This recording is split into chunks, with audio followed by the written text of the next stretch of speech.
ษาในปารมีธรรมพระเถระครูบาอาจารย์พระภิกษุสงฆ์สามเณรทุกตนทุกองค์ขอสวัสดีพี่น้องท่านผู้ฟังป้าน้อยป้าหนานป้าอุ้ยแม่อุ้ยที่รับฟังรายการจากสถานีวิทยุกระจายเสียงพระพุทธศาสนาแห่งชาติและสังคมขึ้นเพื่อการศึกษาพระพุทธศาสนาและวัฒนธรรม FM 104.50 เมกะเฮิรตซ์จากวัดฝายหินวัดฝายหินตั้งอยู่หลังมหาวิทยาลัยเชียงใหม่ตำบลสุเทพอำเภอเมืองจังหวัดเชียงใหม่และก็ขอกราบขอบพระคุณทำร้ายสถานีที่ได้นำเอาเสียงนี้รีเลย์สู่พี่น้องท่านผู้ฟังตามทางหนึ่ง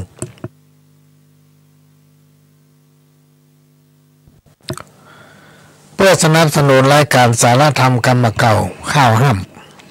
ำดำเนินรายการโดยก้าวกระผมพระหลวงสว่างท่าทินจันทร์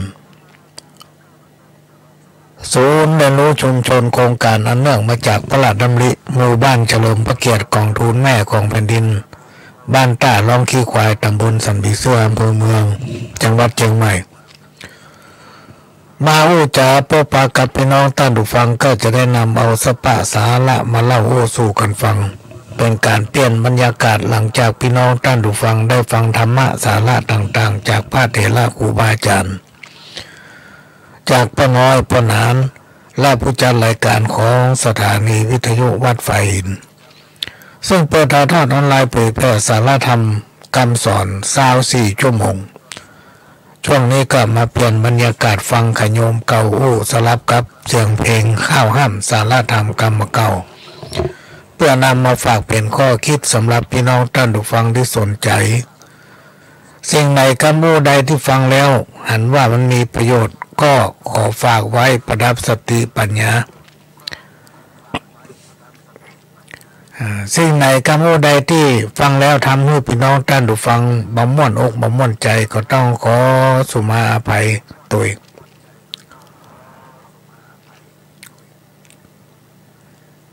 แล้วก็สิ่งใดที่ทำให้พี่น้องท่านผู้ฟังฟังแล้วม่วนอกม่วนใจเป็นสิ่งที่สถานีวิทยุวัดฝายหินภาคภูมิใจและก็มีความยินดีให้บริการด้วยความเต็มใจวันนี้ก็ได้มาพบปะกับพี่น้องท่านผู้ฟังเหมือนปกติเป็นประจำทุกวันศุกร์ตั้งแต่เวลานี้เป็นต้นไป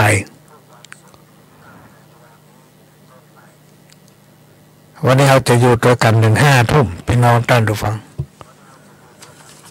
เมื่อคืนวันที่31ตั้งแต่เวลา6 โมงแมลงภาษาชาวบ้านตั้งเหนือเอา6 โมงดูมันจะ6 โมง40เป็นต้นไปเนี่ยพี่น้องท่านผู้ฟังมันมีคนตะกอนเป็นห้องว่าเดือนตื้อกันนี่นะแต่มาสมัยใหม่นี่เป็นห้องจันทรุปราคาเต็มดวงใกล้โลกอยู่ใกล้โลกเขาจะหันดวงจันทร์ดวงใหญ่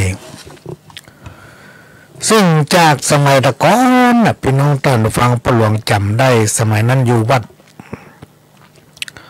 คนที่อยู่วัดสมัยตะก้อนครับสมัยประเดี๋ยวนี้มันจะต่างกันนักที่ว่ามันต่างกันนั่งนี่คืออย่างคือสมัยก่อนนั้นพี่น้องท่านผู้ฟังเปิ้นต่างโลกเนี่ยมันไม่ค่อยมีไผได้เรียนกันถ้ามันหนีเข้ามาอยู่ในเมืองเนี่ยไปได้เรียนโมโหทางบ้านนอกมันมีก็จะอยู่วัดอยู่กับครูบาอาจารย์ตู้ลุงเนาะเวลามีเหตุการณ์อะไรอย่างเกิดขึ้นเกี่ยวกับโลกที่ว่าจันทรุปราคาหรือว่าคนสมัยก่อนบนห้องเดือนตื้อกันตะวันตื้อกันถ้าเมื่อวันนี่ก็เดือนไปตื้อกับตะวันถ้าเมื่อคืนตะวันไปตื้อกับเดือน ก็เลยมีโอกาสได้หูจากครูบาอาจารย์ซึ่งพวกตายไปละมันมีตำหาเป็นอู้ฟังมันมีตำหาเฮียนพี่น้องด้านฟัง ว่าถ้าเดือนตื้อก็ตะวันตื้อกับเดือนถ้ามันตื้ออย่างนั้นตื้ออย่างนี้จะเป็นอย่างนั้นอย่างนี้จะเกิดอันนั้นอันนี้มันมีสมัยนั้น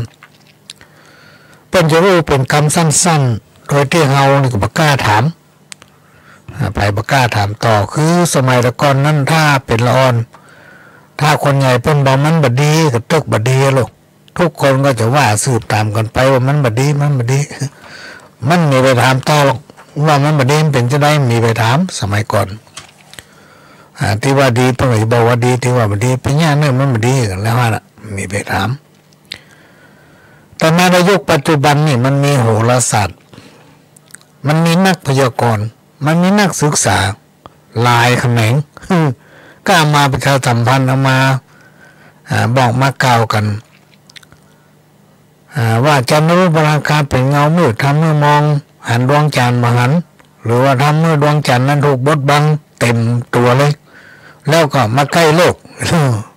ก็วิจารณ์กันไปต่างๆนานาแต่เต้าที่หูจากครูบาอาจารย์สมัยก่อนก็มาเล่าโอ้สู่กันฟังหูไว้เจว่าใส่บาแบกหามเชื่อนักก็บ่ดีไปเชื่อก็บ่ได้ครูบาอาจารย์เพิ่นบอกว่า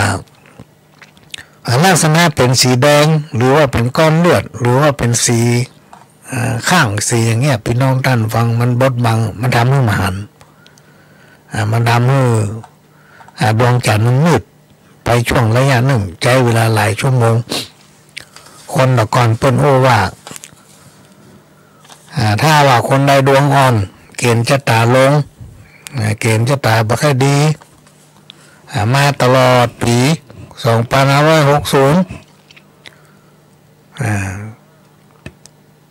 ทำมันยังก็บ่ค่อยดีเปิ้นว่าดวงอ่อนเกณฑ์ชะตาอ่อนคำว่าเกณฑ์ชะตาอ่อนดวงอ่อนสมัยโบราณนั้นสมัยก่อนมักจะเป็นนั่นเป็นนี่สามมันดีสี่วันให้แปนไปนี่จังประสบอุบัติเหตุเลือดตกยางออกอย่างนี้เป็นต้นคนตะก่อนมันก็จะมีอย่างปูจาทรงเกิดเหรอส่งเครื่องมนาการถวายให้พอเกิดไม่เกิดส่งแทนส่งโจร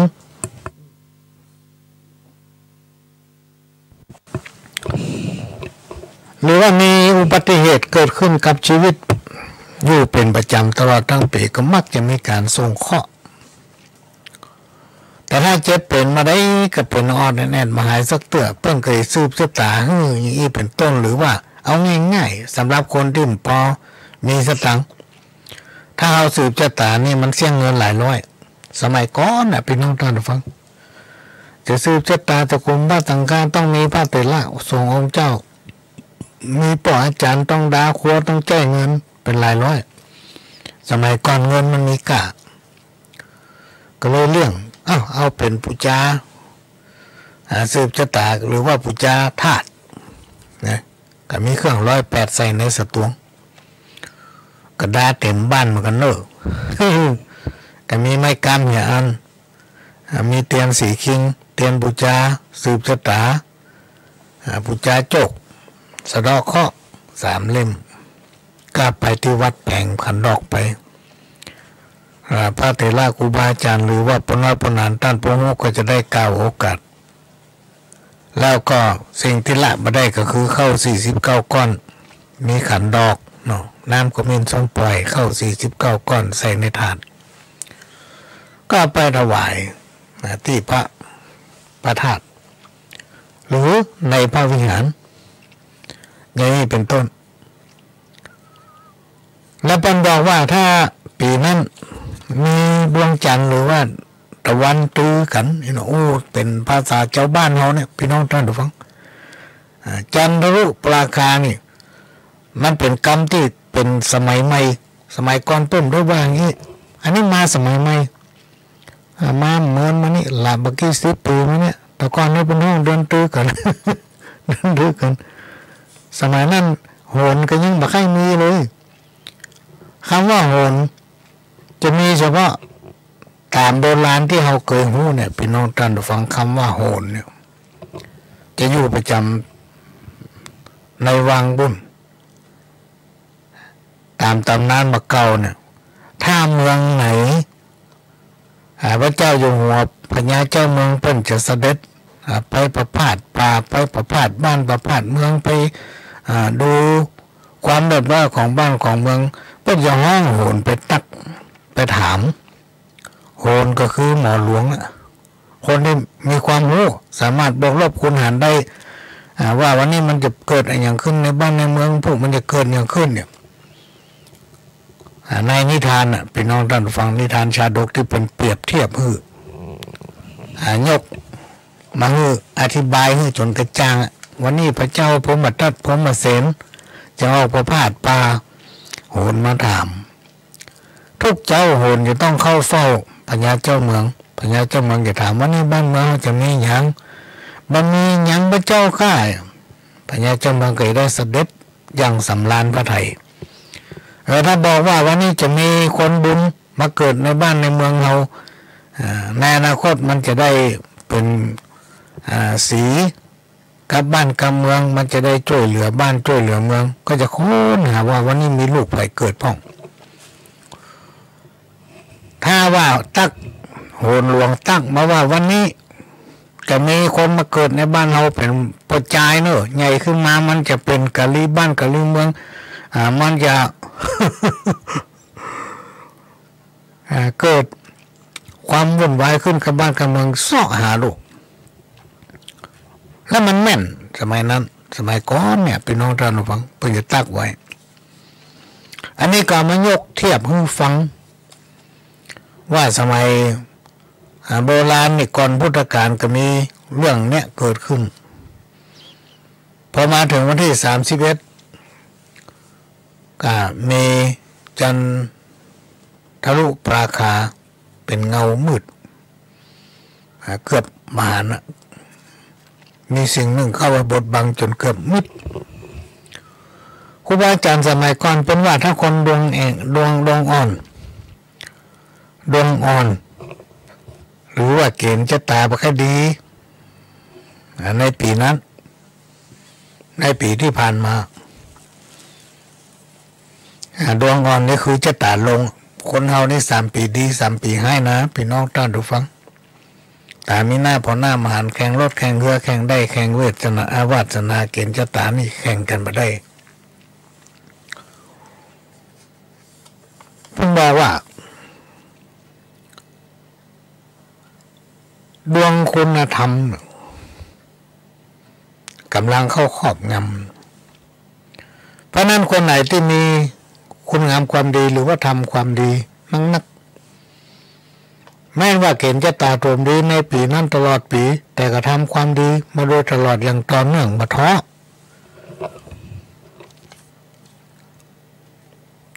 ก็จะมีสิ่งดีๆปรากฏขึ้นกับในชีวิตพี่น้องท่านผู้ฟังท่านไม่ต้องไปกังวลว่าจะเกิดอันนั้นจะเกิดอันนี้เพราะว่าในประเทศไทยนั้นมีพระสยามเทวาธิราชปกป้องรักษายิ่งเขาเป็นเจ้าพุทธรักษาศีลฮือตามนี่ท่านก็ไม่ต้องไปวิตกว่าจะเป็นอันนั้นจะเป็นอันนี้จะเกิดอันนั้นอันนี้ไม่ต้องไปวิตกให้ตั้งตนดำรงตนอยู่ด้วยสติปัญญาเท่าถึงเกณฑ์ชะตาวาสนาเนี่ยพี่น้องท่านผู้ฟังอย่าไปท้อ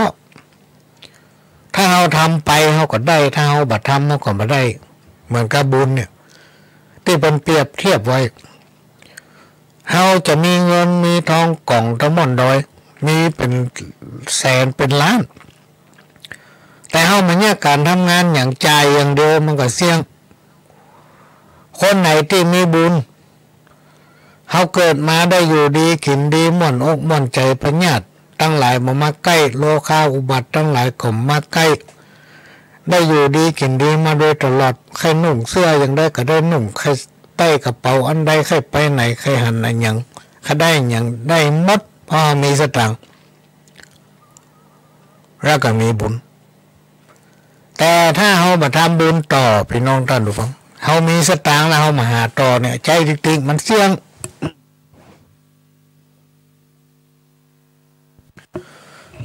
เขาเกิดมาเป็นคนมนุษย์เขามาพระพุทธศาสนาด้วยบุญเก่าที่เขาได้สั่งสมไว้ เมื่อเขาเกิดมาแล้วเขามาทำบุญต่อพี่น้องท่านดูฟังเขามาทำบุญต่อเป็นกินเป็นตั้งแล้วก็ไม่ไปสนใจมันเกิดเป็นสร้างอย่างไรเขาก็ไม่ไปสนใจมันมีใจที่ไปทนุบำรุงพระพุทธศาสนาบัจจักชวนบุตรหลานเข้าไปทำบุญเป็นการเผยแผ่ถ้าเราบอกต่อกันคนมันก็ได้เพิ่มขึ้นบอกไป2 คนก็ได้เพิ่มขึ้นในที่สุดบุญมันก็จะเสี่ยงพอมทำบุญต่อที่เขาได้เกิดมาเป็นคนได้อยู่ดีกินดีได้พระพุทธศาสนาได้กินได้ทานได้รักษาศีลปฏิบัติธรรมภาวนาลองสังเกตพอกับวัดในประเทศไทยหรือว่าเอาใกล้ตัวเขานี่คือในเมืองเนี่ยของแต่ละเมืองบอกว่าลำปางลำพูนเชียงใหม่แพร่น่านภาคเหนือของเขาเนี่ยวัดเต็มหมดเนี่ยวัดเต็มหมดที่ไปทางไหนก็ปากับวัด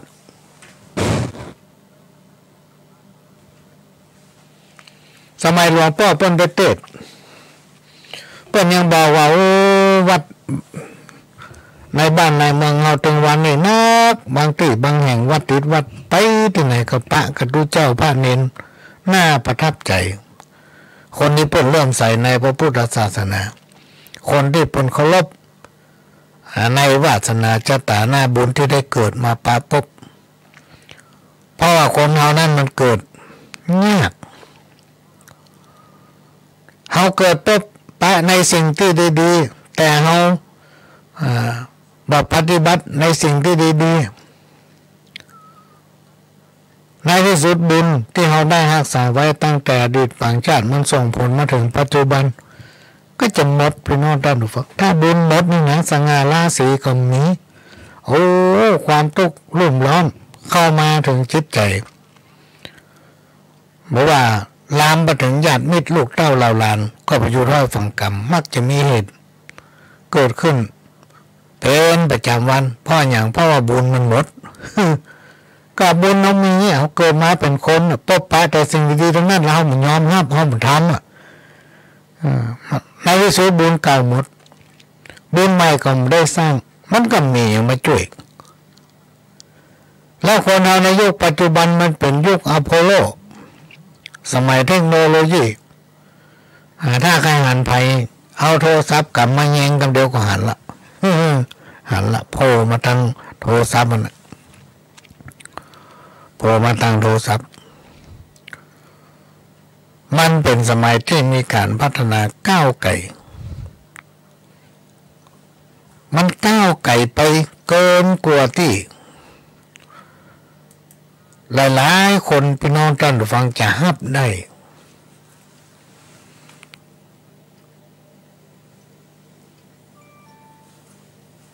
เพราะว่ามันปรับใจตัวบัดตันพี่น้องท่านผู้ฟังที่เป็นว่าความเจริ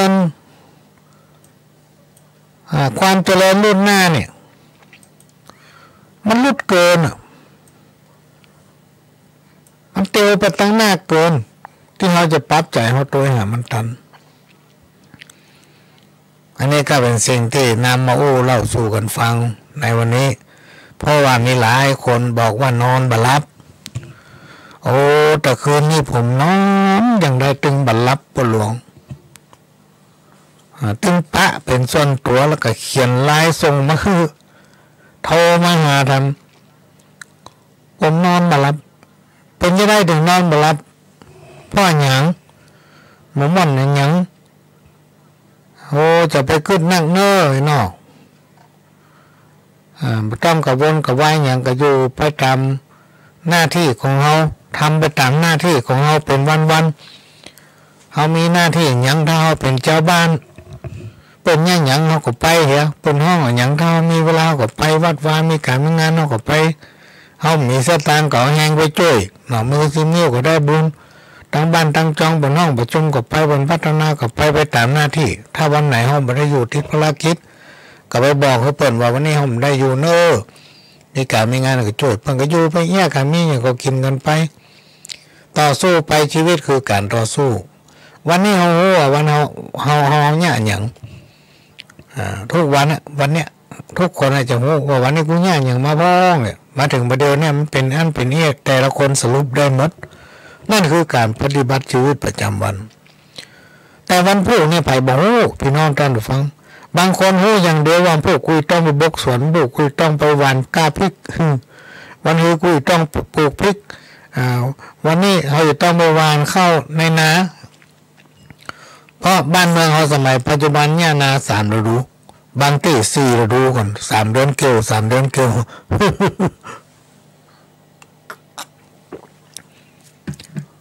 เปิ้นก็บอกว่าตั้งแต่เดือนกันตะวันตื้อกันเป็นสีเลือดนี่นะผมนอนมาแล้วผมกลัวว่ะกลัวมันจะเกิดเหตุนั่นแน่กลัวมันจะมีเรื่องมีเล่าอย่างก้าหาไปนี่ตกคิดไปไกลถึงปุ้นว่า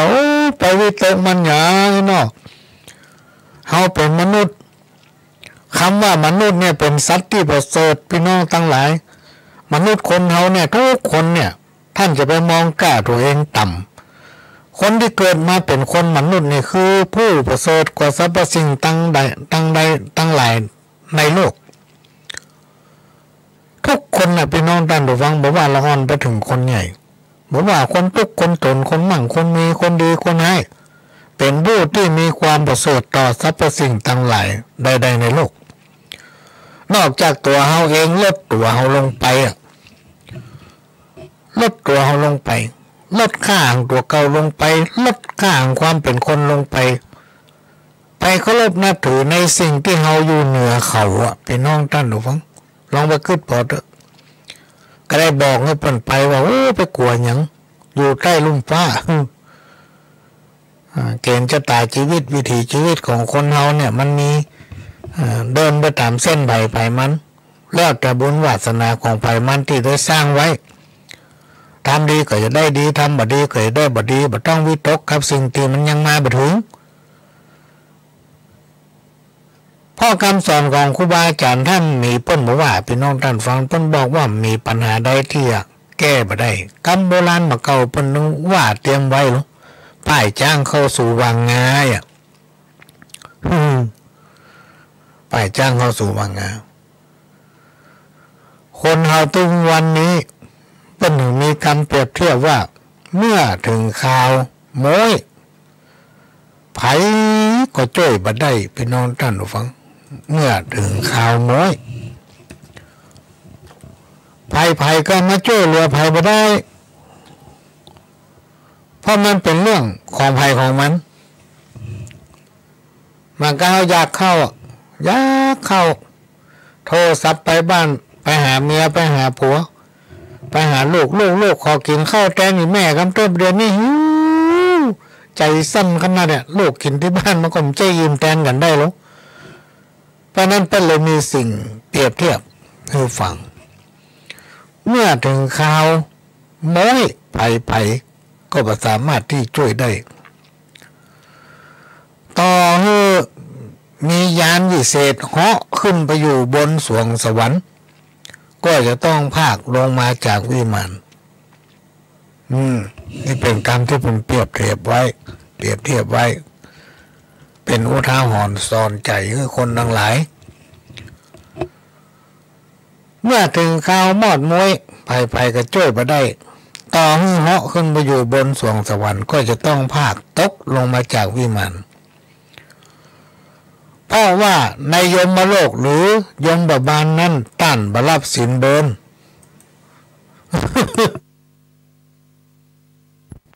ในยมโลกหรือจ่ายมพิบาลเจ้าหน้าที่ของจ่ายมพิบาลหรือว่าพญายมต้นบรับสินเบินพี่น้องต้นดูฟังถึงข้าวตายต้องตายแน่ยาแก้บะหมี่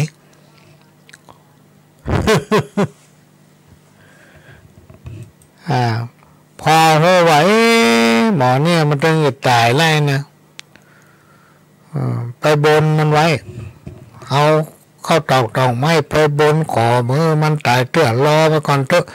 จะเอานั่นถวายนี่ถวายก็ได้นะพี่น้องดอนดูเมื่อถึงข้าวโม้ยเมื่อถึงข้าวตายก็ต้องตายยาแก้มันมีดีกาไปขออุทธรณ์มันมีการประกันตัว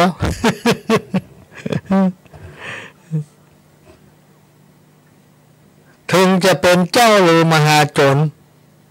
ก็ต้องตายทุกคนต้องไปสู่นอนอยู่เชิงตะกอนมันจะเป็นเต่าธรรมดาอย่างสมัยก่อนก็เต่าเชิงตะกอนหรือว่าเป็นเมนแบบบ้านเฮากาเผาถ่านเผาหลัวหรือว่าเป็นเมนที่ตันสมัยเผาน้ำมันโซล่าเผาไฟฟ้าแล้วแต่บุญของใบของมันอันนี้เป็นสิ่งที่นำมาฝากเล่าสู่กันฟังสำหรับหลายๆท่านที่ใจบดีตั้งแต่เดือนกตะวันตือกันตั้งแต่เกิดจันทรุปราคาตะวันโซนนี่ป้อมหันเดือนแดงปลึงกลัวมันต้องกลัวอย่างวาสนาชะตาการที่เขาเกิดมาเป็นมนุษย์นั้นถือว่าเป็นบุญและในโลกมนุษย์โดยเฉพาะประเทศไทยของเรานั้นมีพระสยามเทวาธิราชปกป้องรักษามีพระพุทธศาสนา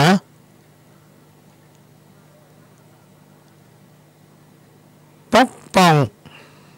ปกห่มเปรียบเสมือนใบโพต้นโพล่มโพที่เป็นห่มเป็นเงาเพื่อสรรพสิ่งทั้งหลายได้เข้าอยู่อาศัยพระพุทธศาสนานั้นเป็นสถานที่พระเถระครูบาอาจารย์พระสงฆ์องค์เนรเป็นสถานที่ปราชญ์ราชบัณฑิตไปค้นหาแล้วนำมาบำบัดรักษาทางด้านจิตใจเรียกว่าเป็นสถานพยาบาลที่เลิศที่สุดเพราะถ้าไปเข้าไปได้ปฏิบัติศีลภาวนาหรือว่าได้เข้ากรรมฐานได้นั่งไหว้พระสวดมนต์ได้บำเพ็ญศีลได้หูทานเหมือนกับเขาปฏิบัติกันตามควบปี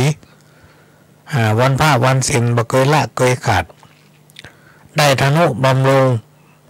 ปฏิสังขรณ์ในสิ่งที่มันทรุดโทรมหรือว่าได้ทนุบำรุงได้ก่อสร้างในสิ่งที่มันเสียไปแล้วก็ขึ้นสร้างขึ้นมาแทนถือว่าเป็นมรดกบุญกุศลอย่างยิ่งใหญ่มหาศาล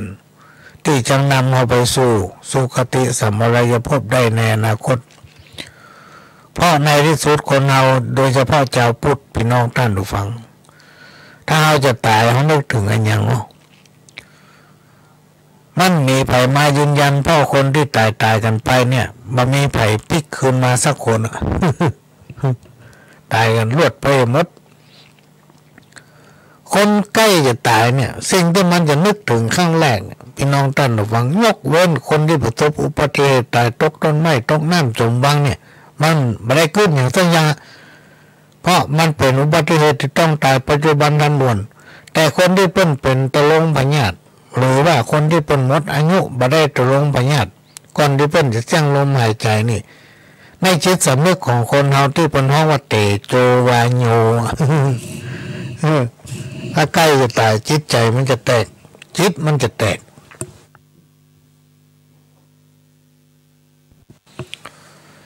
คนตะกอนเปิ้นมาได้ศึกษาธรรมวินัยเปิ้นจะได้ว่าก้าวคำว่าเตโจวาโยมันแตกก็คือจิตธาตุกรรมเนี่ยเปิ้นก็ว่าตามความเชื่อของเปิ้นนะมันมีแผลหมายถึงว่าจิตในร่างที่เขารวมเป็นจิตวิญญาณอยู่ในตัวเขาเนี่ยมันแตกเมื่อมันแตกปุ๊บนี่เหือไข้ข้าวมันออกพี่น้องท่านผู้ฟังธาตุมันแตกดินน้ำไฟลมมันแตกที่สร้างสมกันอยู่ในตัวเขาเนี่ยมันก็รถ ขี่ไปเครื่องมันนอกก็คือนั่นน่ะ สตาร์ททำตุ้มติดแล้วเครื่องมันนอกต้องมันยกเครื่องอย่างเดียวแต่คนเขานี่ยกไม่ได้ล่ะพอเตโจวาโยจิตมันแตกเหือไข้ข้าวมันออกกระเดียวมันตายละก่อนที่จะตายเนี่ยจิตที่มันนึกมันก็จะนึกถึงที่มันได้ทำคนเคยขายปลาก็จะนึกถึงปลาคนเคยขายหอยก็จะนึกถึงหอยการเป็นจะไปมีนิทานเล่าไว้ว่าเป็นเอาพระครูบาอาจารย์ไปสอนเพื่อระลึกถึงคุณงามความดีนึกถึงพระพุทธพระธรรมพระสงฆ์ก่อนตายพุทโธหน่อยแม่เนอธรรมโมนะแม่เนอ บางที่บางแห่งก็ให้แม่ระลึกถึงคุณงามความดีนึกถึงบุญกุศลอันอย่างต่างๆเนี่ยที่เป็นสิ่งดีๆที่แม่ได้สร้างได้เนี่ยได้กึศได้ทำไว้เพื่อจิตใจของแม่จะสงบและไปสู่สุคติสัมปรายภพบ่ได้ห่วงหานั่นห่วงหานี้จิตใจบ่กังวลกับไว้คนเรานี่ถ้าจิตใจกังวลกับไว้มันจะตายนะพี่น้องท่านฟังมันจะตายง่ายๆนะกังวลกับไว้อยู่ให้มันตายสักตัวเพราะบาปกรรมมันนักบางทีเพิ่นจะไปสอนว่าพุทโธหน่อยแม่เนอธัมโมหน่อยแม่เนอมาได้แน่เพิ่นนิมนต์เอามาเทศน์ธรรมให้แม่ฟังเพื่อแม่ได้สำนึกในสิ่งที่ดีฟังธรรมหน่อยแม่เนอจิตใจแม่จะได้ต้อมและพระก็จะสอนว่าแม่ระลึกสัมมาอรหังสัมมาอรหังอีเนาะไปใจคนที่เคยขายหอยมันว่าสัมมาอรหังสัมมาอรหังตอนสุดท้ายใจมันนึกถึงหอยมันขายหอยเอาหอยกูมาเอาหอยกูมาว่าไปจนเสียใจอันเนี้ยพี่น้องท่านฟังเพราะว่าคนเฮามนุษย์เนี่ยเป็นสัตว์ที่ประเสริฐกว่ายังใดๆในโลกเลิศกว่าสรรพสิ่งต่างหลายนอกจากว่าเฮาโมโหจากข้าของเฮาเอาเป็นลดตัวลงไปอย่างนี้เป็นต้นแม้แต่ปีศาจบาลังดงจิตวิญญาณทั้งหลายที่มันล้นเล่พระเนจรเนี่ยถ้าเอามนุษย์ทั้งหลายมาทำบุญให้มันก็ได้บุญนะพี่น้องท่านผู้ฟังญาติพี่น้องที่จุติไปเกิดในสัมปรายภพหรือว่าตายไปแล้วเนี่ยถ้าคนมนุษย์เราทั้งหลายญาติพี่น้องญาติกาหรือว่าศรัทธาวงศ์วันพระเถระครูบาอาจารย์สงฆ์เจ้ามาทำบุญอุทิศแผ่ไปหาสรรพสิ่งทั้งหลายเนี่ยเขาก็มาได้บุญอ่ะเพราะฉะนั้นสิ่งทั้งหลายเหล่านั้นที่เป็นจิตวิญญาณเนี่ยอาศัยบุญกับเฮาอาศัยบุญกับเฮาแม่นเทวบุตรเทวดาเนี่ยยังมาขอส่วนบุญกับเฮาเลยพี่น้องท่านฟังในธรรมอ่ะลองฟังในธรรมนะบัดถ้าเอาไตรปิฎกอย่างมาแปลสักอย่างแต่ภาษาชาวบ้านเราเนี่ยเทวบุตรเทวดายังมาขอส่วนบุญกับเฮาเลยเวลาท่านไปตานกันเข้าในวัดขันหนึ่งท่านจะต้องมาละตานถึงเทวบุตรเทวดาบางที่บางรายยังตานถึงพระอินทร์ว่าพระพรหมพระอินทร์อันนั้นนี่และสิ่งที่ลืมไปได้คือธรณีโจติที่รักษาแผ่นดินนี่ที่เราได้อยู่ได้กินได้เดินได้ย่ำนี่บางที่บางแห่งเป็นยังทำบุญสูบจะตามมีมาสมัยเมื่อยังเขื่อนเนี่ยที่กั้นน้ำเนี่ยหัวฝายหัวแต้เนี่ยเป็นมีการทำบุญมาตั้งแต่สมัยเดิมสมัยใดแล้วแต่มาสมัยปัจจุบันเนี่ยเมืองฝายนี่มันใครมันมีเขื่อนเพราะว่ามันมีเขื่อนมาแทนแต่ก็มีข่าวว่าเพิ่นทำบุญเขื่อนที่ไหน ไปพอรอบเขื่อนมีร้านอาหารเอาไปเป็นที่ท่องเที่ยวเอาเป็นที่ทำมาหากิน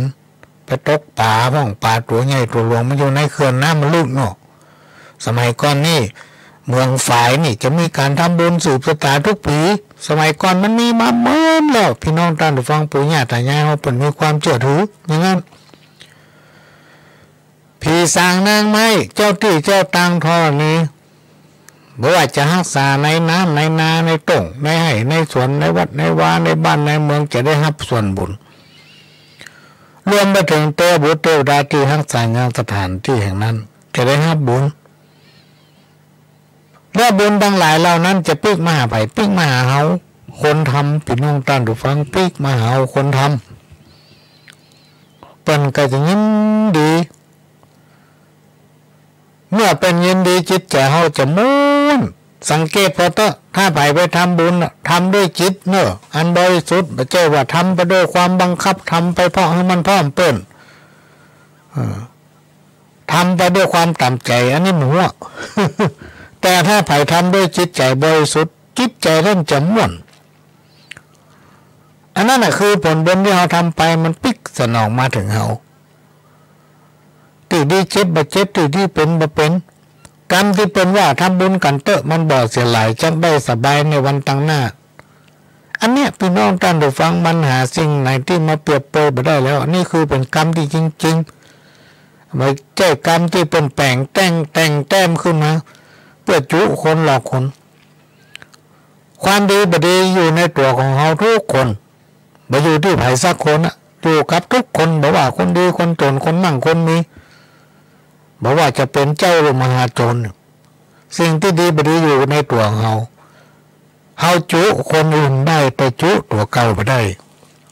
จุตัวเก่าไม่ได้พี่น้องท่านผู้ฟัง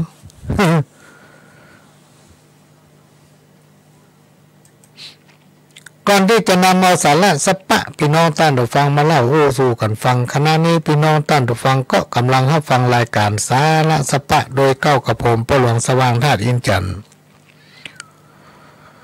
บ้านตาดลองขี้ควายตำบลสันเสื่อมอำเภอเมืองจังหวัดเชียงใหม่จากสถานีวิทยุกระจายเสียงพระพุทธศาสนาแห่งชาติและสังคมขึ้นเพื่อการศึกษาพระพุทธศาสนาและวัฒนธรรม FM 104.50 เมกะเฮิรตซ์วัดไฟหินโดยได้รับการอนุเคราะห์จากท่านผู้อำนวยการสถานีให้โอกาสปหลวงซึ่งเป็นตัวแทนของเจ้าบ้านมาจัดรายการนำเอาประสบการณ์ความรู้ที่ได้รับมาตลอดระยะเวลาตั้งแต่เกิดมาเป็นคนจนถึงปัจจุบันมาเล่าสู่กันฟังเป็นรายการที่เจ้าบ้านแตะพี่น้องท่านผู้ฟังมาออกอากาศพบปะกับพี่น้องท่านผู้ฟังนี่ก็จะขอประชาสัมพันธ์กิจกรรมงานบุญโดยวันอาทิตย์ที่ 4 มีนาคม 2561วันอาทิตย์ที่ 4 มีนาคมก็คือเดือนหน้านี่แหละที่วัดหลองอ้อพี่น้องท่านผู้ฟังที่วัดหลองอ้อตำบลสันติสุขอำเภอเมืองจังหวัดเชียงใหม่กำลังก่อสร้างกุฏิสงฆ์โดยใช้ทุนทรัพย์ในการก่อสร้างกุฏิสงฆ์หลังนี้เป็นเงินทั้งหมดจำนวน 3,500,000 บาทอาศัยใบบุญจากพี่น้องศรัทธาของวัดหลองอ้อ3 หมู่บ้านบ้านตาดลองขี้ควายบ้านหลองอ้อ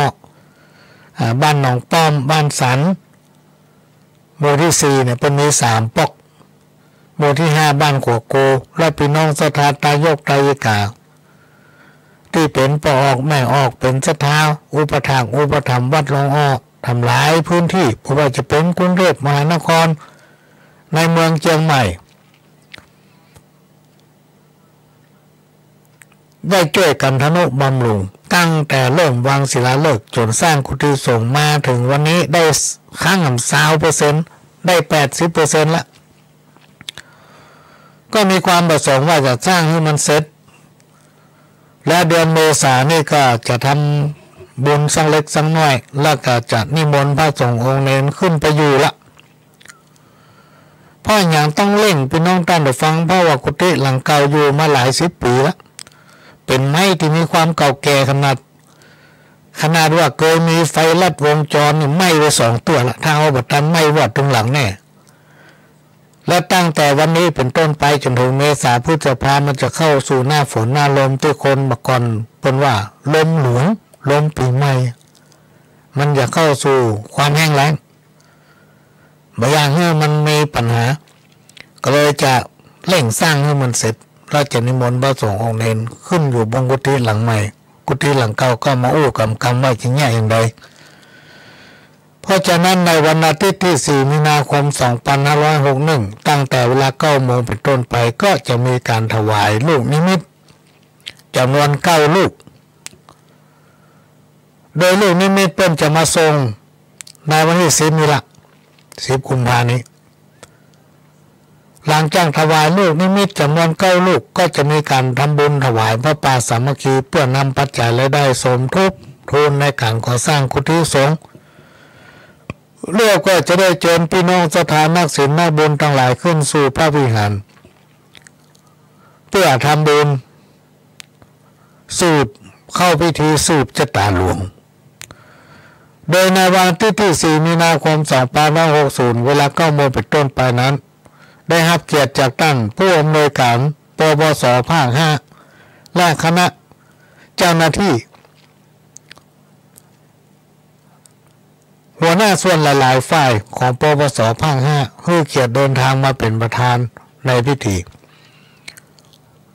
ก็ขอเชิญพี่น้องศรัทธาเครือข่ายสายธรรมพี่น้องศรัทธาพุทธบริษัทนักศีลนักบุญทั้งหลายได้เดินทางมาร่วมกันในวันที่4เนอะอาทิตย์ที่4มีนาตั้งแต่เวลา9 โมงตรงไปต้นไปก็จะมีการตั้งขบวนที่หน้าวัดหลวงอ้อ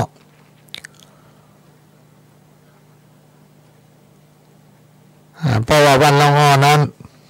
ลูกคนเล็กของพ่อหลวงพระชาญชัยกันตาวิโรเป็นเจ้าอาวาสอยู่ที่วัดแห่งนี้เนี่ยที่มีความจำเป็นต้องเล่งถ้านอนมารับเพราะที่หลังเก่าเวลาฝนตกมันหัวเวลาลมมาพี่น้องท่านผู้ฟังปัดทางใต้พดทางเหนือลมมาทางเหนือโตไปพดทางใต้ลมนักๆมันไหวนะ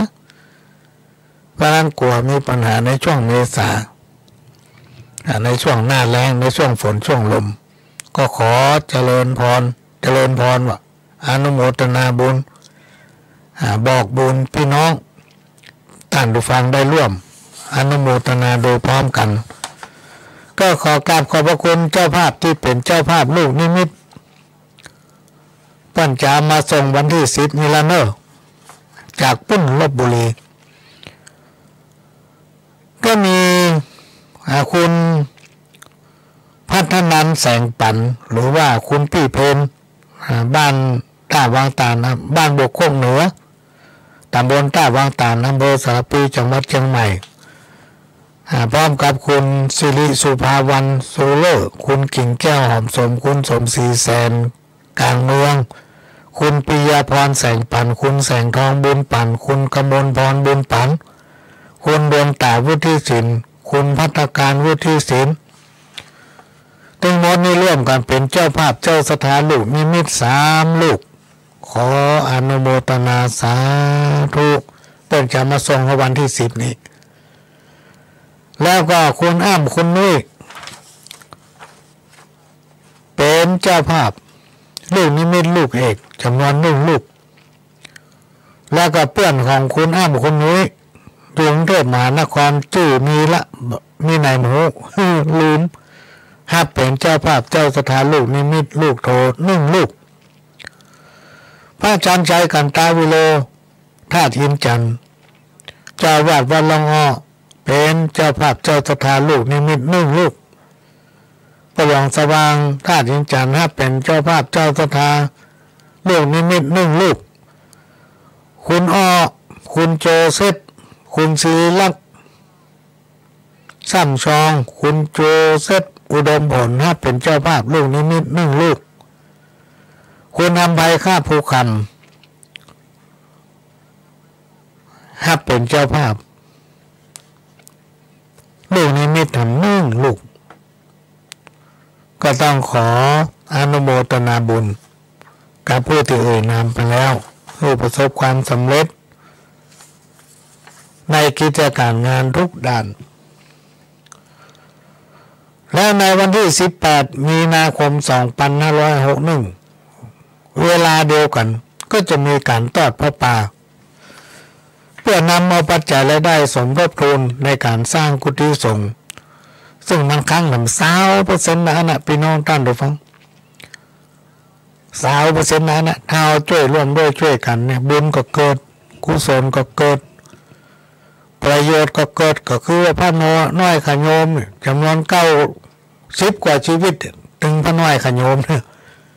ทุกเจ้ามี 5-6 ตนเนนมี 3-4 ตนก็จะได้ขึ้นไปอยู่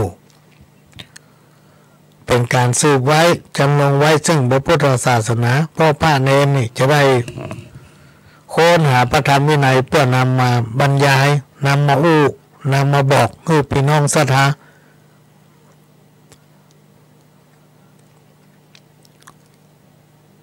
ในวันที่18 มีนาคมวันอาทิตย์เวลาเดียวกันเวลา9 โมงครึ่งเป็นต้นไปก็จะตั้งขบวนที่หน้าวัดหลวงอ้อและก็เคลื่อนขึ้นสู่บนพระวิหารก็จะมีพิธีสืบชะตาหลวงบำเพ็ญบุญอุทิศ แล้วก็มีประเพณีธาตุนอกจากจะมีพระป่าแล้วก็มีประเพณีธาตุส่งน้ำพระธาตุตุยในการนี้ได้รับการอนุเคราะห์เป็นเจ้าภาพพระป่าโดยคุณโจเซฟอุดมผลคุณศิริลักษณ์ซ้ำชองหรือคุณอ้อและก็คุณนำไพข้าปูคำพร้อมกับคณะญาติทั้งหลายได้ร่วมกันเป็นเจ้าภาพในการจัดตั้งองค์พระป่าเพื่อจะได้นำปัจจัยรายได้มาสร้างต่อยอดกุฏิที่มันค้าง30%เนี่ยมันแล้ว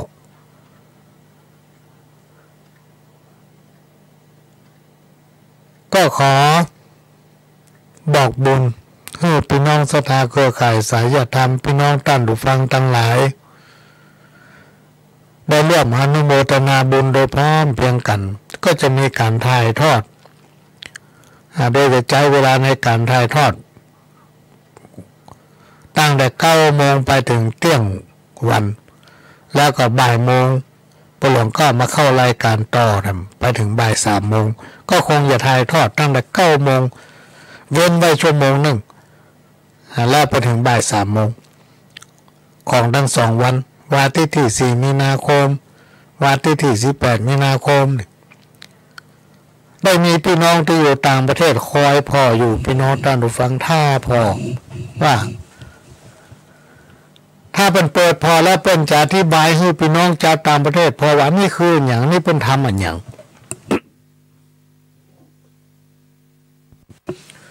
เพราะในต่างประเทศนั่นจะมีอย่างบ้านเฮานะพี่น้องท่านผู้ฟังมาเวนตาเนี่ยมีในกรุงเทพยังมีเลยเพิ่นเวนตาน่ะอะไรทำไมมาตีดมาตานบ้านเฮาปะปุจจานเพิ่นสมาควาตาน่ะอะไรน่ะเขาทำอะไรเขาทำอะไรวะเพราะว่าที่กรุงเทพมันจะมีรู้กรุงเทพมันก็จะมีสมทานศีลเนี่ยภาพหื้อศีล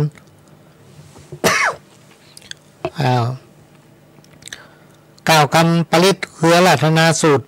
พระสงฆ์ก็เจริญพุทธมนต์9 กรรมถวายนั่นน่ะมากระทายโยกเป็นยังหมีป้าไผ่กับห้องเอาคนนั้นมีเจ้าหน้าที่วัดหลวงนี่มีเจ้าหน้าที่ก็น้อยหนาทหารเก่านะทิมไว้ผ้าส่วนมนต์ได้ไปหลวงไปกรุงเทพหลายเตื้อไปปะสะเปิ้นมีงานโอ้นายมีนี่มานี่พอดีเลยมานี่มาราธนาศีลให้หน่อยวะ เอากันง่ายๆเนี่ยนะเดี๋ยวฉันจะเทศนายมาพอดีได้จังหวะพอดีเลยแปลราธนาทำให้หน่อย มันจะมีบ้านเฮาอย่างบ้านเฮาลูกพี่น้องท่านผู้ฟังที่กรุงเทพเปิ้นเคยหันแม้แต่พี่น้องต่างประเทศเนี่ยเปิ้นเข็ดขนาดเลยเปิ้นคิดว่าคนไทยเนี่ยมีความฮักมีความสามัคคีชุมชนเปิ้นมีความพร้อมความเรียบร้อยอยู่ด้วยกันฮักกันมันปี้มันน้องพ่ออย่างพ่อเปิ้นมีหิมีหอยโดยเฉพาะพระพุทธศาสนาเนี่ยเปิ้นมีขินมีตานมีประเพณีวัฒนธรรมอันอย่างพ่องเนี่ยเขาเจ้าฮู้คณะที่เราถ่ายทอดไปเขาจะถามกันว่านี่คืออย่างเพื่อกำลังทำอย่างคนไทยที่อยู่ปุ่นได้อธิบายพระสงฆ์ครูบาอาจารย์ที่อยู่ปุ่นก็อธิบายว่าโอ้เนี่ยวันเนี้ยที่วัดแห่งเนี้ยเขากำลังทำพิธีประเพณีสงฆ์น้ำพระธาตุเขากำลังทำพิธีอุทิศถึงคนตายเขากำลังทำพิธีสืบชะตาคืออย่างเป็นได้อธิบายที่ปหลวงโอ้ได้อย่างนี้นี่พ่อพี่น้องต่างประเทศมาบ้านปหลวงนี่เป็นหลายร้อยแล้วนะพี่น้องตอนฟังบัดตำปันคนละมาพอว่าเป็นจะสืบชะตาเป็นมีอย่างพ่องเป็นเนี่ยอย่างพ่องเวลาจะไปวัดไปกินไปตานเนี่ยเป็นต้องทำอย่างพ่องเขามาถามทำไมถึงต้องขึ้นเต้าต้องสีทำไมถึงต้องไปใส่ขันดอกไม้ขันแก้วตั้ง3 ขันน้ำตาลขันสินเนี่ยแล้วเข้าไปเนี่ยอย่างพ่องตลอดรวมถึงมาเวียนตาลมาเวียนเทียนมาขอจัดเวียนเทียนให้พอคำเตอเขาก็ทำเตยเขาก็ให้หัวกันไปบางคนมาหัดแปลงสวยดอกมาหัดแปลงจ่อแปลงตุงบอกกองมันแปลงได้มันเต้นหงมันจะไปแปลงบ้านมัน นี่พี่น้องท่านผู้ฟังวัฒนธรรมประเพณีของเขาตั้งเหนือเนี่ยโอ้มีคนสนใจไปทั่วโลกเพราะคนเหนือเขามีวัฒนธรรมประเพณีที่ดีงาม คนเหนือเขานั้นมีถ้อยทีถ้อยอาศัยมีจิตใจเอื้อเฟื้อเผื่อแผ่ไปที่ไหนก็ยิ้มใส่กันไปเจอแปลงหน้าจดตายวันค่ำเขาลงไปจังหวัดอื่นที่อื่นโอ้จำเตื้อปอมันยิ้มมาให้ไปขอกินอย่างเขาเนี่ยเขาเตี้ยวแวดพอหน้าเขาแปลงหน้าจุดเลยอะแล้วคนอื่นเพิ่งมาตั้งเหนือเนี่ยเพิ่นพอหน้าเพิ่นยิ้มใส่กันโลกเขาม่วนมาแล้วเขาแค่มาแถม มาแล้วขอแค่มาแถมแล้วมันเสียอยู่อย่างปัจจุบันนี่นะมันเสียอย่างอ๋อเสียว่าเวลาเขาไปหั่นไปนี่เขาไปถามไผ่เนี่ยพี่น้องท่านผู้ฟังบ่ค่อยมีคนรู้ถ้าเขาไปถามร้านก้ามไปถามคนในพื้นที่นั้นๆเนี่ยบางทีเขาไปต่างจังหวัดเนี่ยเขาบอกว่าไผ่เป็นคนในพื้นที่พ่องเนี่ยไปถามคนในเซเว่นก็รู้เรื่องเพราะว่าเป็นละอ่อนมาจากพื้นที่อื่นๆไปทำมาหากินไปรับจ้างอยู่ที่นั่นเขาไปถามก็ไม่ได้เรื่อง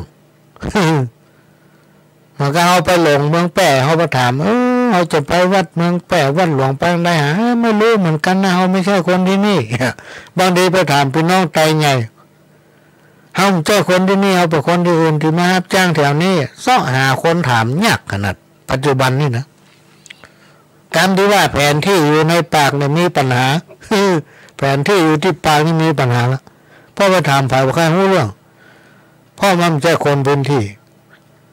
คนที่อื่นมาอยู่ในบ้านในเมืองเขานักขนาดเลยพี่น้องเชื่อก่อนมันเกินกว่า2-3 แสนนะประเดี๋ยวเนี่ยคนที่มาอยู่ในเชียงใหม่เขาเนี่ยเป็นพื้นที่อื่นเข้ามาอยู่เนี่ยรวมไปถึงพี่น้องชาวต่างชาติหลายชาติที่เข้ามาอยู่ในบ้านเราถ้ามากินในบ้านเราเป็นห้องว่ามาขุดทองในบ้านเราเป็นยังไงถึงบอกว่ามาขุดทองในบ้านเราพ่อเขามีความขยันหมั่นเพียรทำมาหากินถ้าเขาไปจ้างเขาแล้วเขาจะไปจ้างไผ่พี่น้องท่านฟังลองกึศใจพ่อหรอก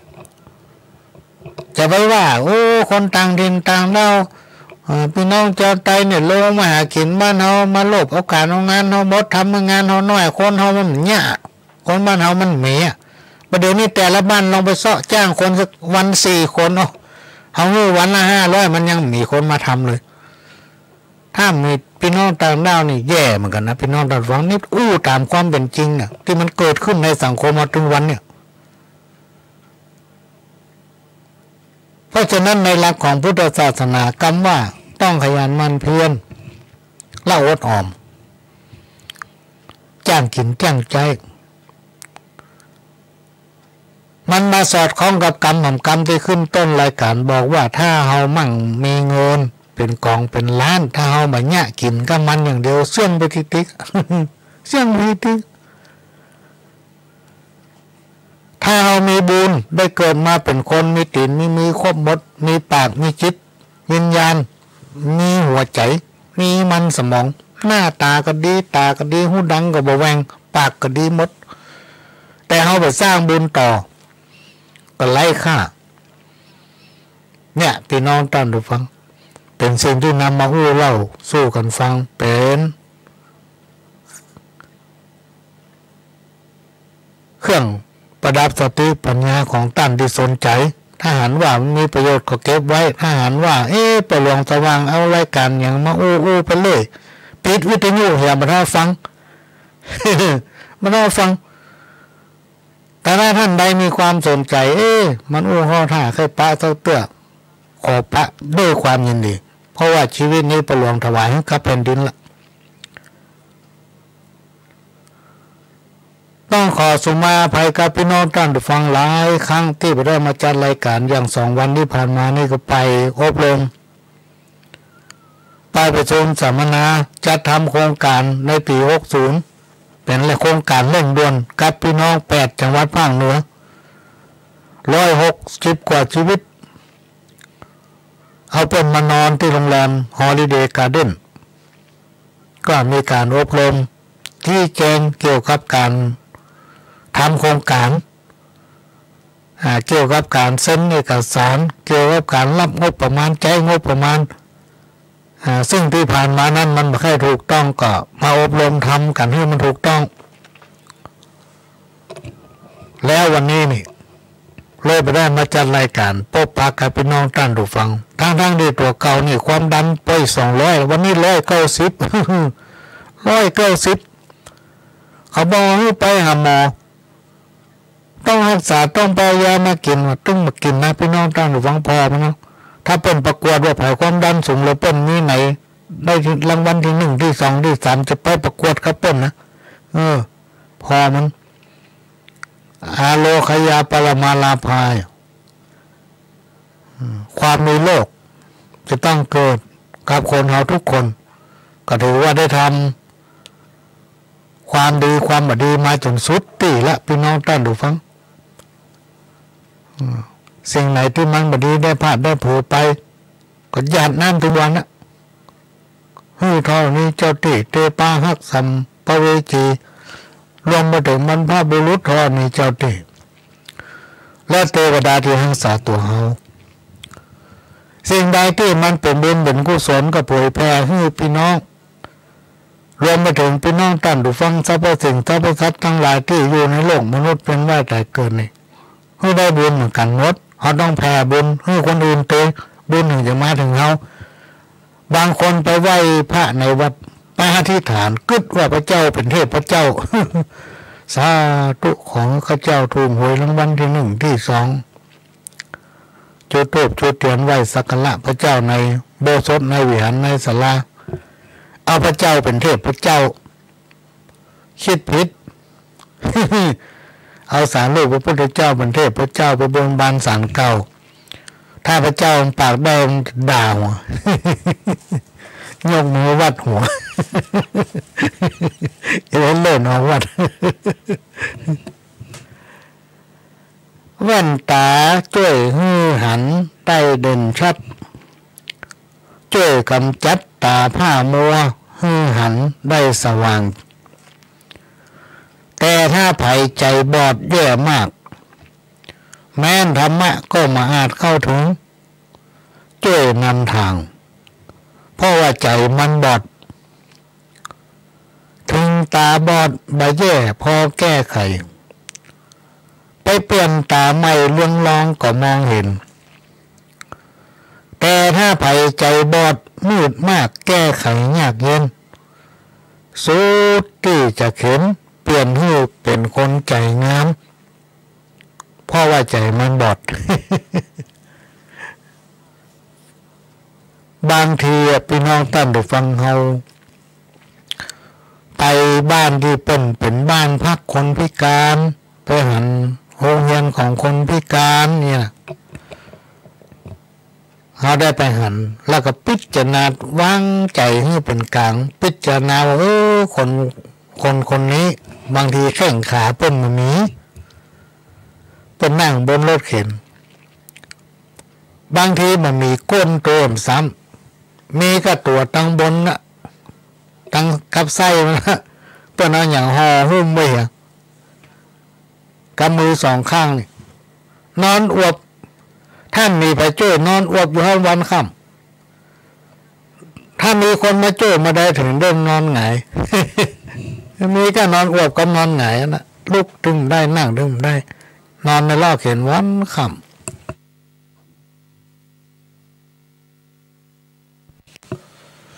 จับแต่บางคนมีตื่นมามีมือแล้วหลายคนไปนอนตั้งดูฟังมามีมือมีกระตินถ้าเราได้พิจารณาว่าคนทั้งหลายเหล่านี้มันเป็นพ่อหยังเพื่อนอาจจะทำกรรมอย่างมากะมันถึงเป็นอย่างนี้แต่ถ้าเราพิจารณาด้วยความชอบด้วยใจเป็นกลางเปิ้นได้ทำกรรมอย่างมาหลายอันหลายอย่างมาหนึ่งทำเป็นอย่างนี้แล้วก็มาเทียบกับตัวเก่าว่าเฮามีตีนมีมือมีตามีมันสมองจะเนี่ยยังก็เนี่ยได้ใครไปไหนก็ได้ไปใครกินยังก็ได้กินเนี่ยเฮามีบุญนักละเขา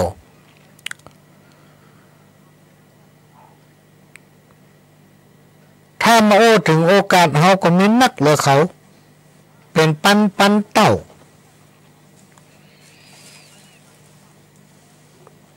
ราะฉะนั้นเอาเนี่ยมาตัดสินใจพี่น้องท่านผู้ฟังเป็นการไขสว่างให้ดวงใจตัวเก่าจะได้เปิดกว้างเหตุกรรมมันก็เป็นว่าเนี่ยตาบอดไม่แย่พอแก้ไขเปลี่ยนตาใหม่ก็เรื่องลองมองเห็นแต่ถ้าไปใจบอดนี่มืดมากแก้ไขยากเย็นสุดที่จะเข็นเปลี่ยนให้เป็นคนแก่งามในโอกาสที่เราเกิดมาเป็นคนมีอย่างครบหมดทุกอย่างเนี่ย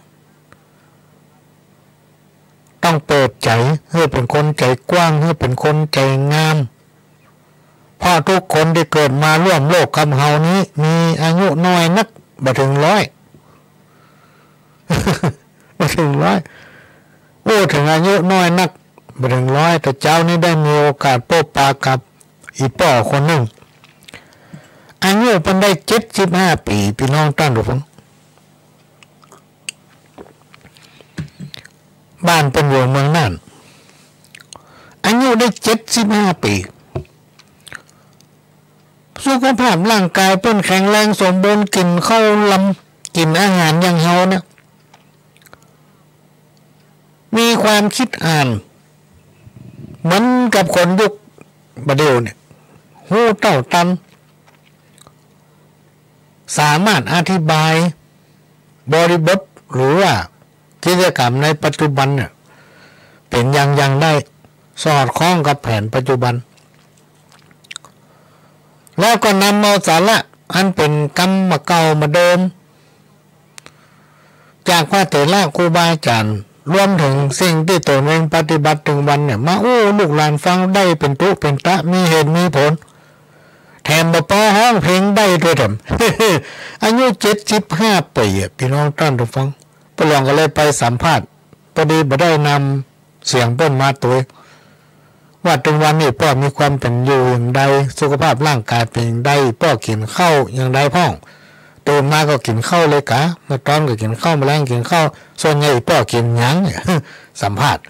กินอย่างลูกคนเนี้ยกินอาหารทั่วไปอย่างต้นเนี่ยออกกำลังก็มีพ่องเป็นบางเจ้าบางแรงถ้ามีโอกาสมีเวลาพ่อเขาได้อยู่ อายุ75 ปีพี่น้องท่านฟังเหล้ายาไปกินเพิ่นถือศีล8ถ้าแมลงนี่เพิ่นมากินข้าวแรงละทุกคืนเพิ่นจะไหว้พระสวดมนต์เพิ่นก็ยังขออันนั้นไปหลวงไปอยู่เพิ่นฮ้องว่าสูตรเพชรกับติว่าอิติปิโสภควาสัมมาทิฏฐิสัมไปที่นั่นนะโมไม่เห็นอย่าได้มากระทำเข็นต่อข้าพเจ้าสัพพะสัตตรูวินาศสันตุในพระห้องสวดมนต์กับให้ไว้ถึงวันสิ่งอันใดที่มันจักมาบังเกิดมันก็จะหายไปถ้าอันใดมันมาบังเกิดแล้วมันก็จะสะท้อนออกไปยิ่งได้ไปมาแจ้งมาด่านี่ปิกคืนหาเขาหมดอ่ะ แต่ยังจะยิ้มยังเด้อเคยมีคนมาว่าหลายคนเวลาไปมาว่าอย่างเฮิ่มตึ้งว่าอย่างเฮิ่มเปิ้นคนนั่นมันถึงเสียงอย่างอ่ะมันย่ำปากย่ำไปว่าใจดีล่ำไปมันว่าอย่างไผ่นายหรอกแล้วเป็นว่าให้ตัวเขาทิกๆโอ้คนหักเต้าเป็นหนังคนจังเต้าเป็นเสือเขาจะว่าจะได้กระจังเขาเถอะถ้ามันด่าปหลวงแล้วมันกินข้าวล้ำเนี่ยมันแจ้งปหลวงแล้วมันนอนหลับเนี่ยอนุโมทนาสาธุ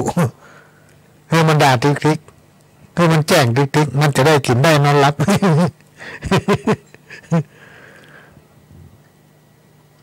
ก็ยิ่งเขาไปว่าอยู่ได้มันอ่ะพี่น้องท่านผู้ฟังถ้าเอาไปเต็มมือถึง2 ข้างก็เดียวมันก็มีเรื่องเป็นด่ามาเขาด่าตอบก็ได้ตีกันล่ะเนี่ยมันนึกถึงสมัยก่อนเป็นร้อนพิษกันเป็นยาวาดหูวงกลมฮัลโหลเป็นหัวคน2 หัวอันนี้หัวป้อเค้งเนี่ยอันนี้หัวป้อมึง ก็จะว่าไอ้ตัวนี้เอาตีนไปย่ำหัวป้อนั่น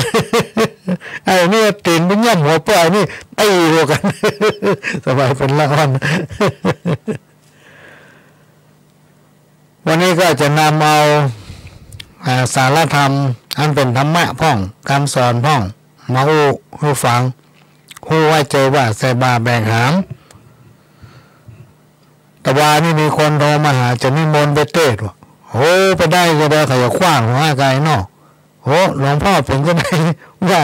มาว่าเขาจะคว้างหลบบ้านเขาเจ้าเขาคนบุญนักนี่เผยไปยากกับวัดกับว่าอ้างกันอันนี้ป้นหลวงนะไม่ใช่หลวงป้อนะเนาะเอาป้นหลวงไปเทศธรรมะเขาจะกว้างหัวนะเสาหาเนี่ยไปเลยนะอันกันว่านึกว่าเขาเป็นหลวงป้อบุญจักสำเร็จด้วยการเป็นผู้ปฏิบัติตนอ่อนน้อมถ่อมตนความเป็นผู้อ่อนน้อมถ่อมตนบอกว่าดื้อถือดีถ่อมตนต่อบุคคลต่อสถานการณ์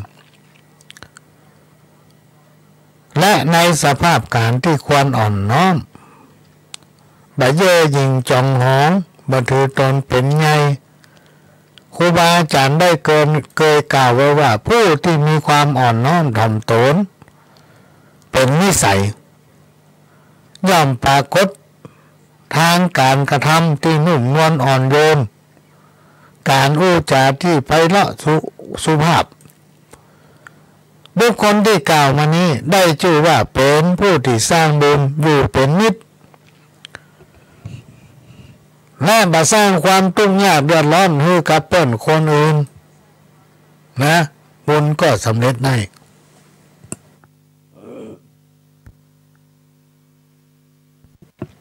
บุญก็สำเร็จได้พี่น้องท่านผู้ฟังคนเราอยู่ด้วยกันในสังคมยุคปัจจุบัน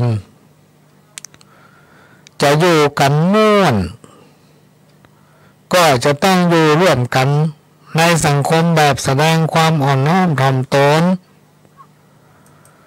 ให้ความเคารพนับถือซึ่งกันและกันโดยเฉพาะการน้อมกายไหวหรือว่าโค้งคำนับอันเนี้ยพี่น้องท่านผู้ฟังเป็นความงามที่ทรงคุณค่าของคนไทยเขาการน้อมตนน้อมกายไหวโค้งคำนับการแสดงความอ่อนน้อมถ่อมตนหรือให้ความเคารพนับถือซึ่งกันและกันนี่ผิดก็ยอมรับผิดขออภัยกันเหี้ยอย่างนี้เป็นต้นถือว่าเป็นสิ่งที่มีความงดงามที่ทรงคุณค่าถ้าไปปฏิบัติได้ทำให้รอดพ้นจากวิกฤตในขณะนั้นได้วันนี้วันหนึ่งที่ไปหลวงไปโดนรถติดโอ้รถติดขนาดวันนั้นพี่น้องท่านผู้ชมรถมันนักประเด็นนี้เชียงใหม่เขานี่ขับรถยากขนาดเลยรถมันนักถ้ามันโจรกันนี่มันเป็นติดกับไป3-4 กันเลยเพราะว่ามันมีรถนักรถเพิ่มขึ้นเขาถึงว่าให้ไผ่บ้านไหนยังมีกว่า2 กันแล้วหาเวลาเร่งรีบ9 โมง8 โมงถึง9 โมง7 โมงเกินถึง9 โมงเนี่ยโอ้ยคนออกไปทางนอกบ้านนักขนาดโดยเฉพาะเล่นนักเรียนนี่6 โมงเกินเขาห้ามละมาค่อนกันในเวียงเต็มนี่วันหนึ่งรถติดรถกันหน้าจอดเขาก็เบรกโอ้กันติดโตยก้นเขามามันเหมือนยอมเบรกโตยก้นปลวงมาแต่โจนก้นเขาดังตึ้มโอ้ขับรถมาได้ตั้งแต่ปี2519มาจนถึงวันเนี่ยเคยมีปัญหาที่สักอย่างมีวันนั้นเอาอย่างเงี้ยจะได้ลงไปด่าหมอนี่คำม้อยเนาะ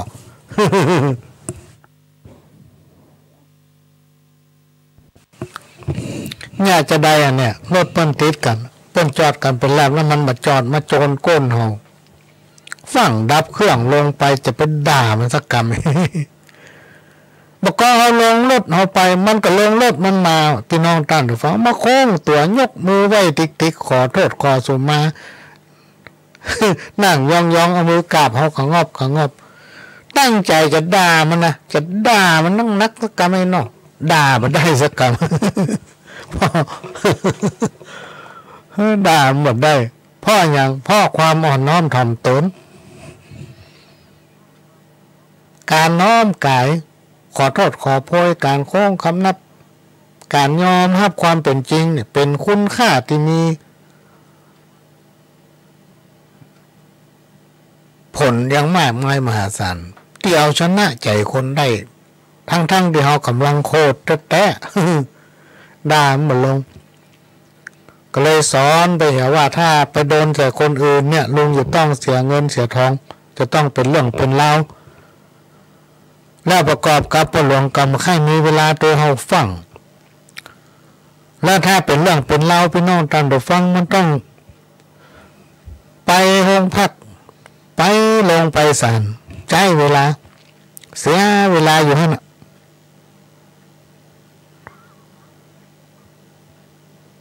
ก็เลยยกโทษให้แกไปอีกว่าต่อไปต้องระมัดระวังเน้ออันนี้เป็นพรหมดานะถ้าเป็นคนอื่นลุงจะต้องเจ้งสตางค์เขาต้องมียอมแน่เนาะ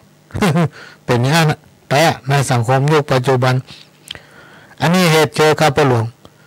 นี่เหตุการณ์หนึ่งเจอกับคนอื่นก็จะเลี้ยวเหมือนกันนะพี่น้องท่านฟังคนนั้นก็จะเลี้ยวคนนั้นก็จะเลี้ยวแล้วมันลู่กันเลี้ยวมันจะไปฟังยิ่งหยังลู่กันเลี้ยวเบียดกันกลางถนนนั่นแหละ ทำให้รถติดเกิดปัญหาลงมาด่ากันสนั่นปันปื้นเขาก็จะมันได้จอดช่วยเขา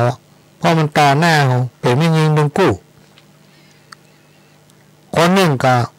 ยกตนขึ้นมาว่ากูนี่เป็นด็อกเตอร์ เป็นอาจารย์คนหนึ่งบอกว่าหนูเป็นนักศึกษาอย่าเขาก็เริ่มจ้างว่าได้ก็เลยบอกอาจารย์จะเป็นอาจารย์ด็อกเตอร์เนี่ยก็จ้างเถอะอาจารย์พิษไปเบียดร้อนแล้วอาจารย์ไปบอกมันว่ากูเป็นด็อกเตอร์งั้นเงี้ยไปเผยความโง่ให้ตัวเก่าตัวเก่าให้มันพอสุมาเหรอสุมาเขาขอโทษเขาถ้าเขาจะเอาเรื่องก็ต้องเป็นเรื่องถ้าเขาจะเอาเรื่องเพราะอาจารย์พิษเนาะถ้ามันฟังกันมาก็ต้องเป็นเรื่องได้ส่วนมันก็ขอโทษนักศึกษาหางควักสตางค์กัน500หรือว่าปันนี่แล้วไปถ้าเขาหนีไม่พิษกันไปติกูเป็นอาจารย์กูเป็นนักเรียนกูเป็นศึกษาเป็นนั่นนี่พิษกันอยู่ฮั่นเนี่ยคนเราพี่น้องท่านผู้ฟังอยู่ในสังคมตรงวันเนี้ยเราจะต้องมีถ้อยทีถ้อยอาศัยและอย่างมหาบดีก็ต้องอภัยให้กันเมื่อมีเหตุการณ์เกิดขึ้นก็ต้องจำเป็นระงับความโกรธแล้วทำจิตใจให้สงบเยือกเย็นนะแล้วสิ่งดีๆจะมาหาเราเองการปฏิบัติจะแตกต่างห่างไกลกับคนที่ใจบอดคนที่ใจบอดเนี่ยคนที่ใจบอดนี่มันจะเย่อหยิ่งจองหองเป็นคนที่อวดดื้อถือดีถือว่าตนเป็นไงชอบเอารัดเอาเปรียบคนอื่น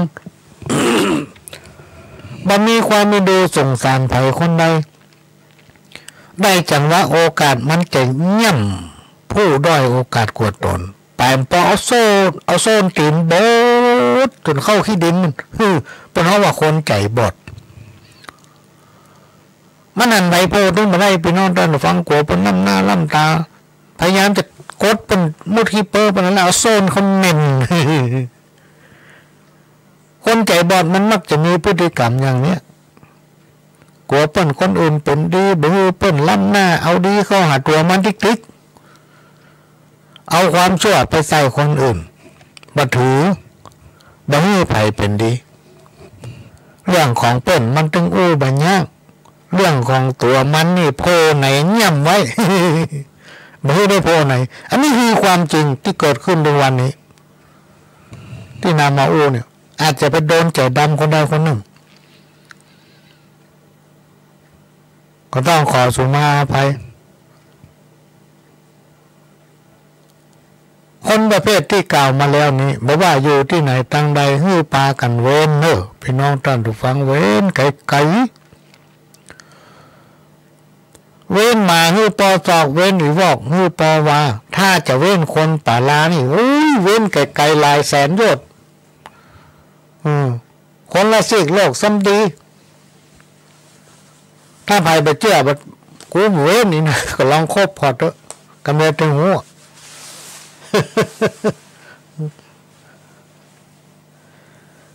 เกิดเป็นคนมีปัญญาแต่บ่เอามาใช้บ่ใช้ความคิดทำคิดการงานน้อยไงสร้างแต่ความแตกแยกในหมู่คณะอยู่เป็นนิดวันอยู่กินปล่อยให้เวลาผ่านเลยไปสูญเปล่าโบราณครูบาอาจารย์เพิ่งกล่าวไว้ว่าเกิดเป็นคนเสียเปล่า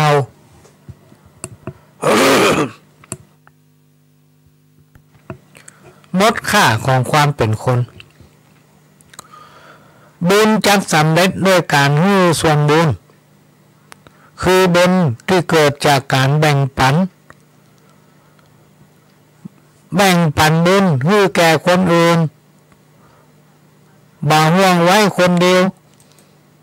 อย่างเวลาทำบุญแล้วเนี่ยมักจะมีการแผ่เมตตาเป็นการแบ่งบุญให้กับคนอื่นมีหลายๆคนเข้าใจว่าเมื่อแบ่งบุญให้คนอื่นแล้วบุญของเราจะน้อยลงมันต้องกลัวพี่น้องท่านผู้ฟังซ้ำได้บุญเพิ่มนักขึ้นจิตใจย่อมสว่างแจ่มใสนักขึ้นพ่อเป็นผู้ที่มีความเอื้อเฟื้อแบ่งปันความดีงามให้กับคนอื่นความสุขทางกายทางใจจะมีเกิดขึ้นกับผู้ที่มีเมตตาเหมือนคำโบราณที่เป็นว่าอันทุกงามสร้างได้ใหญ่โตเหล่าฐานใจเวลาก่อสร้างได้มานานก็สำเร็จเสร็จทุกหลังแต่ที่สร้างยากคือการสร้างคนย่อมมาได้ผลทุกครั้งเหมือนดังใจอันนี้ข้อนี้ไปหลวงก็ไปอู้ในที่ประชุมในการพัฒนาสร้างชุมชน แต่ละจังหวัดแต่ละอำเภอเขาได้มอบหมายให้เขาไปทำไปฟื้นฟูเข้าไปช่วยเหลือในชุมชนที่ไผ่ก็มากล่าวมาอ้างว่าชุมชนนี่บ่ไหวบ่ดีอย่างอันบ่ดีอย่างอันชุมชนนั้นแย่มากชุมชนนั้นบ่ดีแสนบ่ดีให้โอกาสแต่ละจังหวัดให้โอกาสแต่ละเครือข่ายของอำเภอไปคัดเอาชุมชนที่ว่ามันบ่ดีเนี่ยมาจังหวัดหนึ่งยังบ่ได้ให้มี5หมู่บ้านให้มาเสนอแล้วเราลองปากันลงไปช่วยพอพี่น้องท่านฟังลองไปช่วยตุ้มบนพอแล้วสิ่งไหนที่มันบ่ดีเราทำให้มันดีอ่ะสิ่งไหนที่มันมีปัญหาเข้าไปช่วยมันแก้หลายอันหลายอย่างที่เราต้องลงไปช่วยเปิ้นอ่ะมาเจ้ไปทำลายเปิ้นอ่ะมาเจ้ไปจับเอาพิษเปิ้นอ่ะทุกอย่างนะเราไปช่วยอ่ะพี่น้องท่านฟังอย่างเปิ้นมีหลักคุณธรรม10ประการ12ประการเนี่ยบ้านไหนสังคมไหนถ้ามีคุณธรรมจริยธรรมมีศีลมีธรรมอยู่ในอกในใจสังคมทำความเข้าใจให้เขาไม่ใช่ว่าเขาต้องทำไปเทศไปสอนนะน้อมนำมาศีลธรรมก็คือจิตใจมีศีลมีธรรมเมื่อจิตใจมีศีลมีธรรมมันเกิดความอ่อนโยนความกระด้างอย่างตั้งหลายเนี่ยหายเหมือนกับรดน้ำต้นไม้เนี่ยหลวงพ่อเป็นประเทศ13กันที่ไหนเป็นว่าถ้าพระพุทธองค์เปิ้นได้เสด็จสู่เมืองของเปิ้นจะไปโปรดอามาตย์เสนาโปรดข้าทาสบริวารโปรดบิดาของเปิ้นพอเปิ้นเข้าไปในเมืองเจ้าบ้านเจ้าเมืองซึ่งเคยหันว่าพระพุทธเจ้านั้นเคยเป็นคนบ้านอยู่ในเมืองเฮาอย่างนั้นอย่างนี้ก็เกิดอาการกระด้างกระเดืองบ่มีความเลื่อมใสศรัทธาในพระพุทธเจ้าคิดว่าพระพุทธเจ้าคือคนอย่างเฮาเนี่ยเพียงแต่ว่าเอาผ้าเหลืองมานุ่งห่มมาได้ บ่มีไผเคารพนับถือพระพุทธเจ้าก็เลยมานึกใจว่าคนบางหลายเราเนี่ยมันเกยหันเฮาเป็นคนอย่างเขาในขณะที่เฮาได้บำเพ็ญตนได้สำเร็จเป็นพระอรหันต์เขาก็ไม่เจ้าหูเขาก็มีความเคารพเลื่อมใสศรัทธามีความกระด้างกระเดืองคนทั้งหลายเหล่านี้เท่าเฮาบอกธรรมะเขาไปใส่ในอกในใจเขา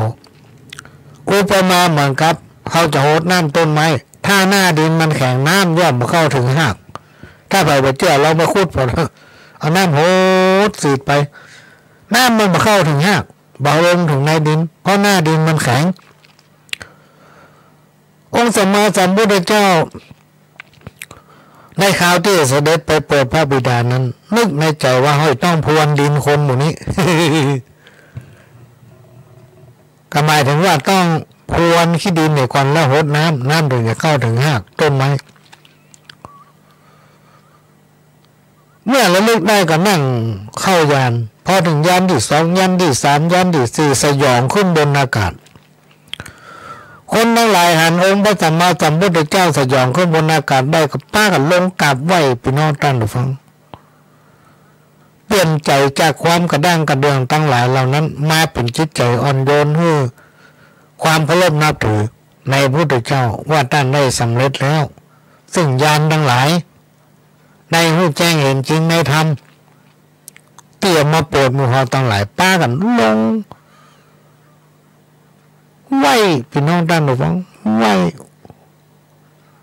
ในขณะนั้นเกิดสิ่งมหัศจรรย์คือฝนหาเงินหาคำฝนหาแก้วตกลงมา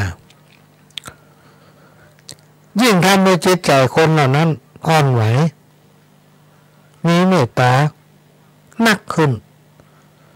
ความสุขทางกายความสุขทางใจหรือว่าความสงบทางจิตใจเกิดขึ้นพุทธองค์ก็นำมาธรรมะมาสอน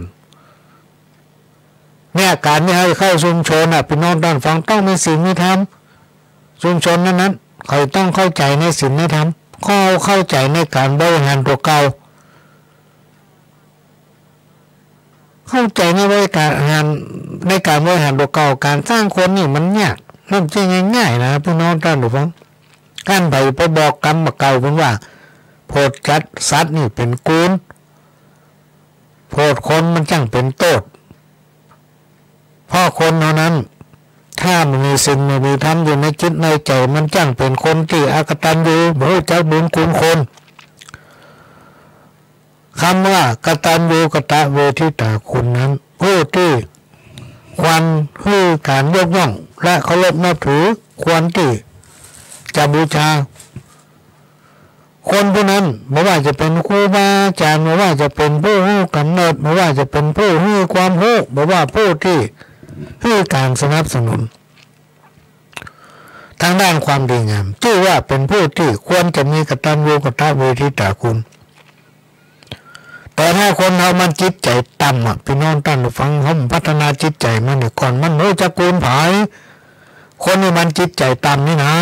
อย่างที่ไปหลวงตะกี้น่ะถ้าเอาแมนขึ้นมาได้มาตื่นบดเอาจมมันอันนี้เป็นเพราะคนจิตใจต่ำนึ่งไม่พัฒนาตนเองเมื่อไปหู้ไปหันอันยังมาเต็มที่ยามมาพัฒนาตัวเก่ากับบูนปากเสียเปิ่นหันไม่ได้อย่างเหี้ยเปิ่นทำความดีกับหาว่าเปิ่นไม่ได้จ้างได้มา ถ้าเปิ่นผิดเพื่อทำความไม่ดีเพื่อกันเล่าเปิ่นมันมีอย่างดีสักอย่างในจิตใจของคนใจต่ำนี่มันจะมองเปิ่นไปในทางบดีหมดเพราะนั้นในสังคมชุมชนไหนก็จ้างถ้ามีคนอย่างนี้หลายๆคนสังคมชุมชนนั่นอยู่เป็นสุขแต่ถ้ามีคนดีๆอย่างสักคนสองคนมันจะแพร่ขยายออกไปเพราะฉะนั้นในยุคปัจจุบันเนี่ยเปิ้นได้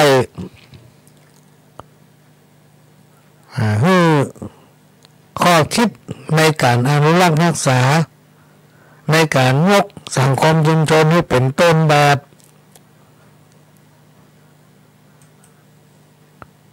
เพื่อสืบลูกสืบหลาน ในยุคปัจจุบันถ้าพ่อแม่พี่น้องลูกพ่อแม่พี่น้องผู้ที่มีอายุผู้ที่มีลูกมีหลานคนที่เป็นป้าเป็นลุงไปช่วยกันจักจงจิตใจละอ่อนเข้าไปทางวัดตามวาหรือว่าทำในสิ่งที่ถูกต้องเนี่ยพี่น้องท่านฟังมันจะเลยโทษแล้วทำน้อยเนี่ยจะเอาจิตใจเขาปิกมาบ่ได้เมื่อเอาปิกมาบ่ได้มันจะเป็นไปตามกาลเวลาของโลก จะมีการเปลี่ยนไปติ๊กๆมันยอมเชื่อเลยไปมันยอมเชื่อไปจิตใจก็จะกระด้างกระเดืองเอาความรู้ของตนเข้ามาเป็นหลักเหตุวุ่นวายที่มันเกิดขึ้นในสังคมชุมชนใดก็จ้างลองไปพิสูจน์พอเตอะเพราะว่าคนรู้ทั้งหลายเนี่ยมันมานำเอาศีลเอาธรรมมาปฏิบัติมันเอาความรู้เป็นหลักเอาลวกใส่ตัวติ๊กๆเอาความรู้มาหั่นกันเอาความคิดมาหั่นต่างคนต่างมายินยอมกันมันก็เลยเกิดการบะเข้ากันในสังคมเพราะความรู้นั่นเองเพราะฉะนั้นเราในฐานะที่เป็นปู่เป็นป้าเป็นลุงเป็นอาเป็นญาติพี่น้องก็ต้องจับเอาลูกเอาหลานไว้จะไปให้เขาบอดใจ จะไปให้ใจเขาบอดเอาศีลเอาธรรมเข้าไว้เพราะตลาดใดที่ลูกหลานเขามีจิตใจบอดโมจังอันไหนดีอันไหนบ่ดีโมเคารพอ่อนน้อม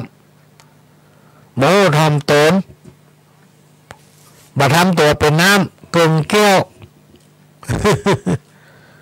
โมจักอันไหนสำคัญบ่สำคัญโมจักว่าอันใดดีควรจะนอบน้อมวัดวาก่ำเข้าคนมีการมีงานก่ำไป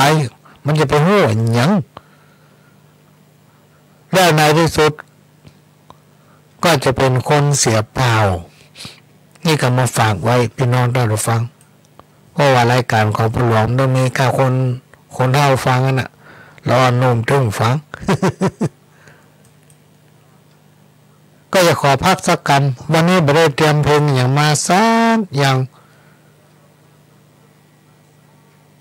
ก็จะเปิดเพลงแห่ให้ฟังสักกรรมก็เดี๋ยวก็มาปะกันใหม่เจอกันครับ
ก็รู้ฮับฟังเพลงแห่เปิ้นห้องว่าเป้ากวยใบ เป็นแห่สะล้อซอซึงของพี่น้องต่างเมืองเหนือเขาเนี่ยสมัยตะก้อนพี่น้องท่านผู้ฟังอู้ถึงการแห่แบบปื้นเมืองเหนือของเฮาประหลวงเป็นละอ่อน ก็ได้มีโอกาสไปที่ศูนย์การค้าในบาซ่าสมัยเป็นละอ่อนแล้วนะเปิ้นมีอาคารหลังหนึ่งเปิ้นห้องว่าเป็นอาคารสำนักงานทุกคืนก็จะมีบรรดาเหล่าที่ฮักสะล้อซอซึงไปบรรเลงสะล้อซอซึงเป็นเพลงฤาษีลงถ้ำท่อนี้กันแสงปราสาทไหวเนาะ เพื่อให้พี่น้องที่มาแอวในศูนย์การค้าในบาซ่านั้นได้หู้ได้หันได้ยินได้ฟังลีลาการแสดงการแห่พื้นเมืองของคนดังเหนือเฮาประลองเป็นละอ่อนได้มีโอกาสไปกับไปยืนฟัง ไปยืนฟัง เป็นวันมีอยู่ช่วงหนึ่งพี่น้องท่านผู้ฟังได้มีคณะผู้บริหารประเทศเปิ้นห้องว่าคณะรัฐมนตรีมาเยี่ยมชมตลาดมาแอวพ่อสินค้าน่าจะเป็นกระทรวงพาณิชย์ ซึ่งเปิ้นมีหน้าที่รับผิดชอบดูแลเกี่ยวกับการอุปโภคบริโภคการจำหน่ายผลิตภัณฑ์มันจะมีโอท็อปมันจะมีอย่างสมัยเดียวโดยผลิตภัณฑ์ด้านการเกษตรเนี่ยจะไปโชว์กันที่หั่นมันม่วนพี่น้องท่านฟังตอนนั้นมีอยู่คืนหนึ่งมีป้ออำนวยกำลังพัดเนี่ยเป็นหัวหน้า ในการบรรเลงเพลงสะล้อซอซึงครับกล่อมซึ่งเป็นต่อหัวลำโพงไปรอบในบาซ่าเลยในปีนั้นจำไม่ได้ว่าพศอย่างคณะที่เปิ้นจะออกลงเปิ้นจะกล่าววันนี้กับผมคณะแห่สะล้อซอซึงของพี่น้องเจ้าเหนือเฮาจะขอต้อนรับพี่น้องที่มาเอวมาม่วน ในงานมหกรรมสินค้าพื้นบ้านที่ในบาซ่าในปีนั้นด้วยเพลงปราสาทไหวเนาะโอ้มันม่วนพี่น้องท่านฟังมันม่วนประหลวงก็พยายามสืบสานก่อตั้งลงทุนซื้อสะล้อซอซึงหลายเตื้อบรรลุ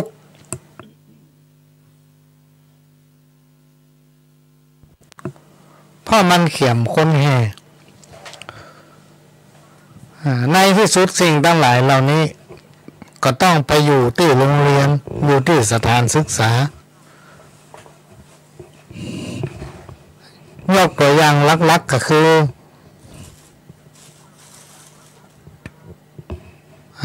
โรงเรียนเกี่ยวกับวัฒนธรรมประเพณีพื้นบ้านล้านนา หรือว่านาฏศิลป์อันนี้เป็นหลักล่ะและต่อมาก็ขยายมาถึงโรงเรียนต่างๆ ที่ลูกเต้าเหล่าหลานเขาได้ไปศึกษาเล่าเรียนก็เลยมีการขยายพันธุ์รวมไปถึงกองอย่างตั้งหลายเหล่านี้ไปอยู่ในโรงเรียนหมดพี่น้องท่านผู้ฟังแต่ก่อนนี่อยู่ในวัดใกล้จะมีการมีงานใกล้จะถึงเทศกาลปล่อยหลวงหรือว่าตลอดการพรรษานี่ถ้าวันศีลวันธรรมอย่างวันนี้วันดาวันโกนวันดาตั้งเหนือห้องวันดาก็คือ7 ค่ำยามเพื่อวันศีล8 ค่ำวันนี้7 ค่ำบนห้องวันดาทางภาคใต้ภาคกลางบนห้องวันโกน14 ค่ำ15 ค่ำหรือดับโหนตลอดการพรรษาวันดาก็จะมีการแห่กล้องแห่กล่อง ม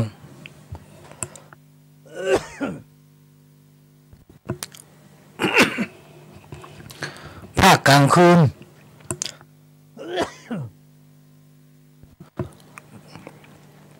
ก็จะมีการแห่กองบูชา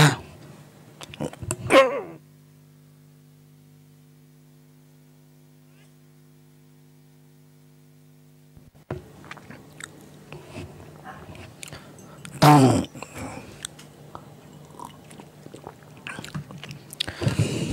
องขอสุมาภัยพี่น้องท่านผู้ฟัง เป็นวัดมันต้องมาหายสักเตื้อตำเดียวก็ไปอยู่ในห้องแอร์ก็เดี๋ยวก็ออกมาตากแดดเหมือนเอาผ้าไปจุ่มน้ำก็เดี๋ยวก็มาตากแดดก็เดี๋ยวก็ไปจุ่มน้ำมันต้องมาแห้ง โอ้ถึงเครื่องแห่ทั้งหลายเราเนี่ยเสียงกองไปค้อนโยงเรียนหมดมีการมีงานก็ต้องไปขอครูบาอาจารย์เอาหลอนนั่งเรียนมาแห่กำเนิด ตามบ้านตามจองตามมัดตามวาไม่ค่อยมีละ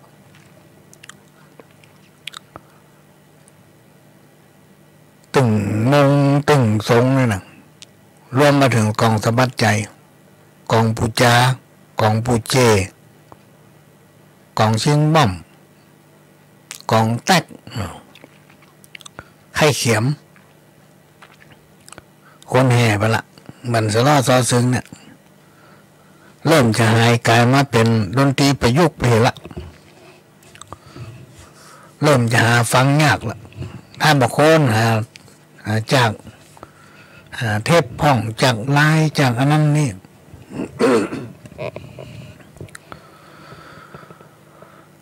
เพราะเป็นไปตามการสมัยแต่เจ้านี่พี่น้องท่านผู้ฟังมีคนถามเกี่ยวกับเรื่องผีสางเทวดาก็จะขอนำมาอู้เพราะว่าคนที่ถามนั้นฟังรายการอยู่ความจริงเรื่องผีสางวิญญาณเทวดาเจ้าที่เจ้าตุ้งเจ้าสวนเจ้าป่าเจ้าเขานั้นมีมาตั้งแต่ก่อนพุทธกาลมีมาก่อนพุทธกาลเป็นองค์ท่านผู้ฟังแม้แต่องค์พระสัมมาสัมพุทธเจ้าคือศาสนาพุทธของเรานั้นยังงอมเลยงอมว่าให้มันมาอยู่ร่วมกันได้กับพระพุทธศาสนามันก็เลยมีกรรมบอกว่าศาสนาพราหมณ์กับพุทธมันอยู่คู่กันมาเมินแล้ว เพราะว่าก่อนที่มีพุทธมันมีพราหมณ์อยู่ก่อนหน้านั้นเป็นนับถืออย่างนั้นแล้วเพราะฉะนั้นบางอย่างที่มันมีเหตุมีผลก็ต้องยอมรับหรือผลปฏิบัติเหมือนกับที่เราเนี่ยควบคู่กันมาอย่างพิธีสืบชะตาพิธีสะเดาะเคราะห์ส่งเคราะห์บูชาพระเคราะห์พิธีห้องขวัญแลดหน้าขวัญพิธีอย่างต่างๆที่มีเกิดขึ้นเนี่ยบางอย่างเป็นของพราหมณ์บางอย่างก็เป็นของพุทธที่มันต้องเชื่อมโยงกันเป็นอนุโลมเหตุที่ต้องอนุโลมเพราะว่ามันจะทำให้จิตใจของคนนั้นมั่นคงมันจะทำให้จิตใจของคนนั้นดีขึ้นเมื่อคนเราจิตใจเบิกบานพี่น้องท่านผู้ฟังเราเนี่ยอย่างก็สำเร็จทำอย่างแปมของมันงอกมันใจแม้ว่าคนส่วนหนึ่งที่มหันโตอย่างตะกี้นี่ฟังรายการก่อนที่ปลวงจะเข้ารายการนี่มีพระอาจารย์ท่านหนึ่งเป็นบอกว่ามีพระหลายรูปหลายตนหลายองค์เปิ้นมันมีเงินเลยแม้นว่าเงิน500นี่ยังบัติดกระเป๋าจะไปหาหมอยังมีสตางค์เพราะว่าตอนนี้พี่น้องท่านผู้ฟังแม้นว่าจะมีโรงพยาบาลสงฆ์พระสงฆ์เงินเป็นอย่างยกเว้นให้เสียในการเสียค่าใช้จ่ายเกี่ยวกับยารักษาโรค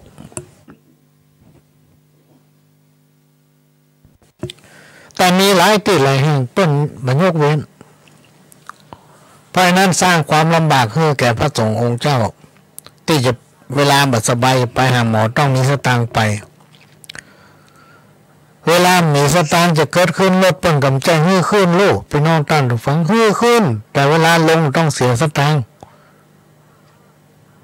โดยเฉพาะภาคเหนือเขานี่พระสงฆ์องค์เจ้าไปที่ไหนต้องได้ซื้อขึ้นหมดถือว่าเป็นคนธรรมดาไปเห็นละแต่ในกรุงเทพมหานครนี่ยกเว้นแท็กซี่ยกเว้นแท็กซี่รถตู้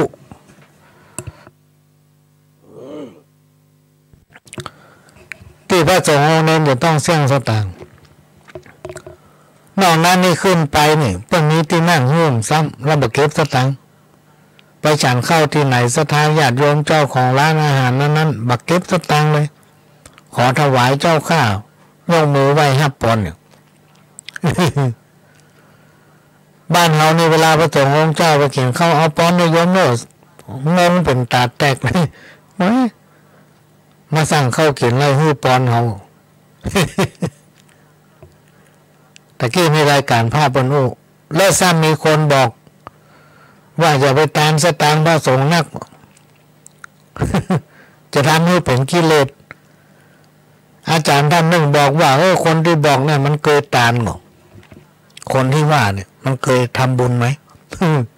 ในรายการก่อนหน้าประหลวงเนี่ยเพราะฉะนั้นพี่น้องท่านดูฟังคนที่ว่าเนี่ยมันเป็นว่าอย่างเดียวร้านน่ะว่าให้เป็นอย่างเดียวบ่เคยตามก็มีหลายคนชอบว่าวัดไทยวัดเหนือวัดนั้นวันนี้มีการมีงานอันนั้นอันนี้บุญกันหนึ่งทั้งที่มันก็ได้ไปตามมันก็ไปตามสักเดือนมาเดือดร้อน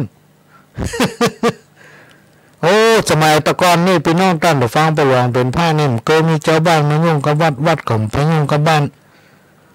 เรื่องวัดก็เพราะวัดเรื่องบ้านก็เพราะบ้านเรื่องบ้านนี่บาดีเอาเข้าวัดเรื่องวัดกับบาดีออกไปนอกจากศีลธรรมพระเจ้านะถ้าเอากำลังทำมันอย่างสักอย่างแล้วมีคนมาค้าหน่อยถามว่ามึงตามตัวใดถ้ามันมาตันจะตรงมันต้องมามันต้องไปค้านหน่อยสักคนเพราะมันไม่ได้กินได้ตันหรือสักอย่างมีความคิดจะหางล่างต้นหรือว่าถ้ามันได้ตันมันตันตัวใดปีนี้มึงมาเอาคืนไปไหว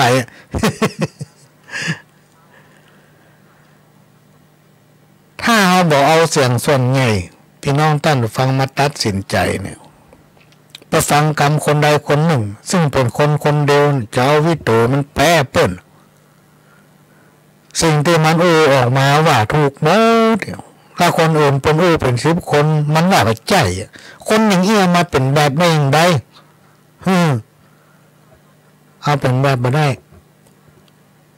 จะเรื่องโบราณอาจารย์ตั้งกล่าวไว้ว่าเทวดาผีสางนางไม้ตั้งหลายเนี่ยก็จะต้องมีการหมุนเวียนพัดเปลี่ยนกันโดยเฉพาะสิ่งศักดิ์สิทธิ์ที่รักษาบ้านรักษาเมืองนี่อย่างน้อยก็ต้องมีการเสด็จไปเฝ้าเต้ามหาพรหมเบื้องบนเพื่อให้บัญชาให้ไปทำหน้าที่อันหยังการพูดจาสิ่งศักดิ์สิทธิ์ถึงวันเนี่ยพี่น้องท่านผู้ฟังครูบาอาจารย์เพิ่นบอกว่าเป็นการดีถือเสมอเป็นการสะกิดเตือนให้เทวดาได้รู้ว่าเฮาทั้งหลายได้ถวายเครื่องสักการะเส้นไหว้ได้ตามหาบ่อยๆให้สิ่งศักดิ์สิทธิ์ทั้งหลายเหล่านั้นประทานอันยังให้พ่องถ้าใครมีความเชื่อเกี่ยวกับเรื่องที่กล่าวมานี้จะต้องกล้ากับสิ่งศักดิ์สิทธิ์แบบตรงไปตรงมามันก็หลายคนที่ต้องการตั้งศาลพระภูมิเนี่ยท่านตั้งเพื่ออย่างตั้งศาลพระภูมิกับหอเจ้าที่เนี่ยตั้งเพื่ออย่างตั้งเพื่อให้มันงามนะให้มันเหมือนกับบ้านเปิ้นหลายๆบ้านที่เป็นมีกันครับมันเป็นสังคมนิยมนะเป็นพ่ออย่างท่านถึงจะตั้ง โบราณอาจารย์เพิ่งกล่าวว่าเครื่องเส้นไหว้พระภูมินั้น สมัยก่อนพี่น้องท่านผู้ฟังเปิ้นบ่ได้มีการบังคับบักแบนบอกว่าต้องเอาอันนั้นต้องเอาอันนี้แล้วแต่ประเพณีพื้นบ้านของใบของมันแล้วแต่ไผจะหาได้มีอันใดก็เอาอันนั้นต่อมาเป็นเรื่องที่มนุษย์คนเฮาเนี่ย เขียนเรียบยังตำราขึ้นมาว่าต้องอันนั้นต้องอย่างนี้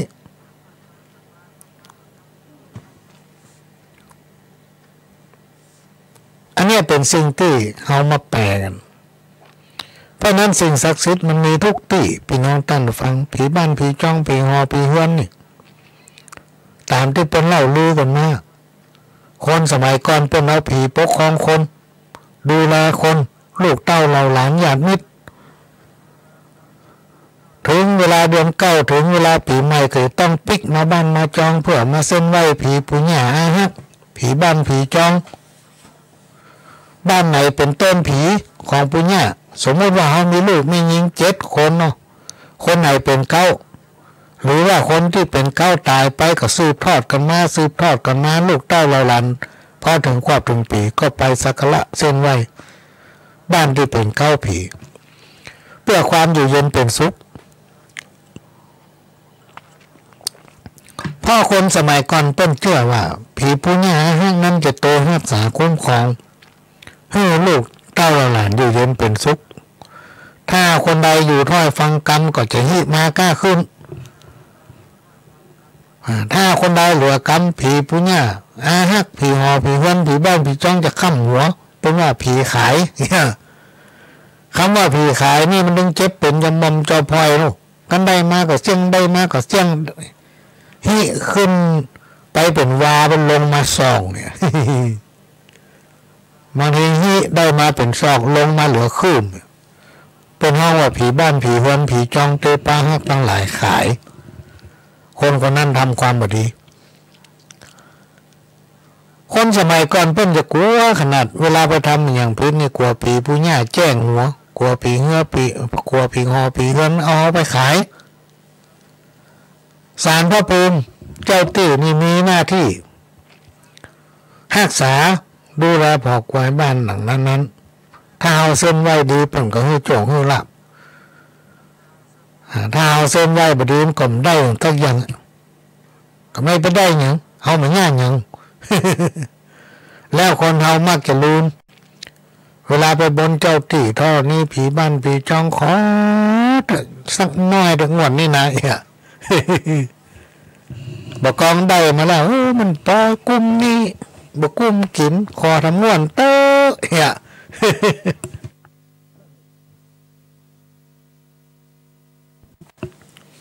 ก็มีการทำกันอย่างนี้อยู่เลย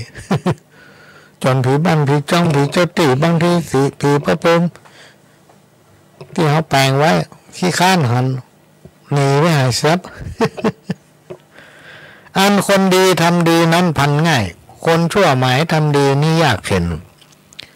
แต่ทำชั่วง่ายมากไม่ยากเย็นคนดีเว้นชั่วสิ้นไม่ยินดีแถมคำหนึ่งที่ครูบาอาจารย์เพิ่งกล่าวไว้ความดีคนดีทำง่ายความดีนั้นคนบดีทำยากความบดีนั้นคนบดีทำง่าย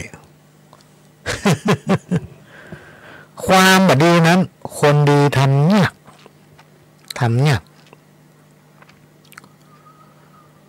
เนี่ยมันขึ้นอยู่ที่จิตใจจิตสำนึกของคนเฮาเพราะว่าคนเฮาทุกคนมีจิตสำนึก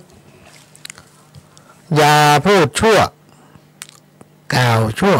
ทุกที่พูดแต่ดีเสริมสุขสนุกสนานเมื่อพูดอยู่ผู้อื่นก็ชื่นบานมีวาจาหวานปลุกปลอบให้ชอบใจบุญจะให้คุณต่อเมื่อผู้ให้ลืมไปแล้วการอู้มากแก้ปัญหาใดบ่ได้เลยกับมีปัญหา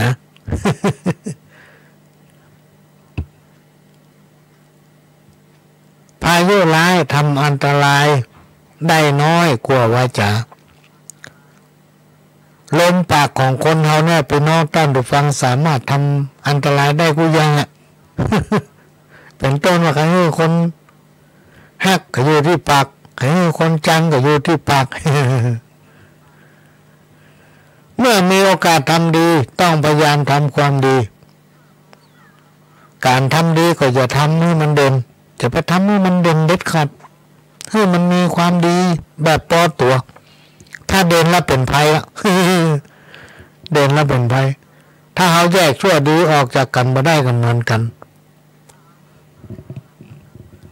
เราก็ต้องแยกในสิ่งที่ดีสิ่งที่ไม่ดีออกจากกันให้ได้แล้วบ่าวดีไปอวดไผ่บ่าวเด่นไปอวดไผ่เพราะมันจะเป็นภัยกับตัวเก่าพอประมาณบาดเสียงานบาดเสียเพื่อนอันนี้เป็นกรรมที่นำมาฝากในวันนี้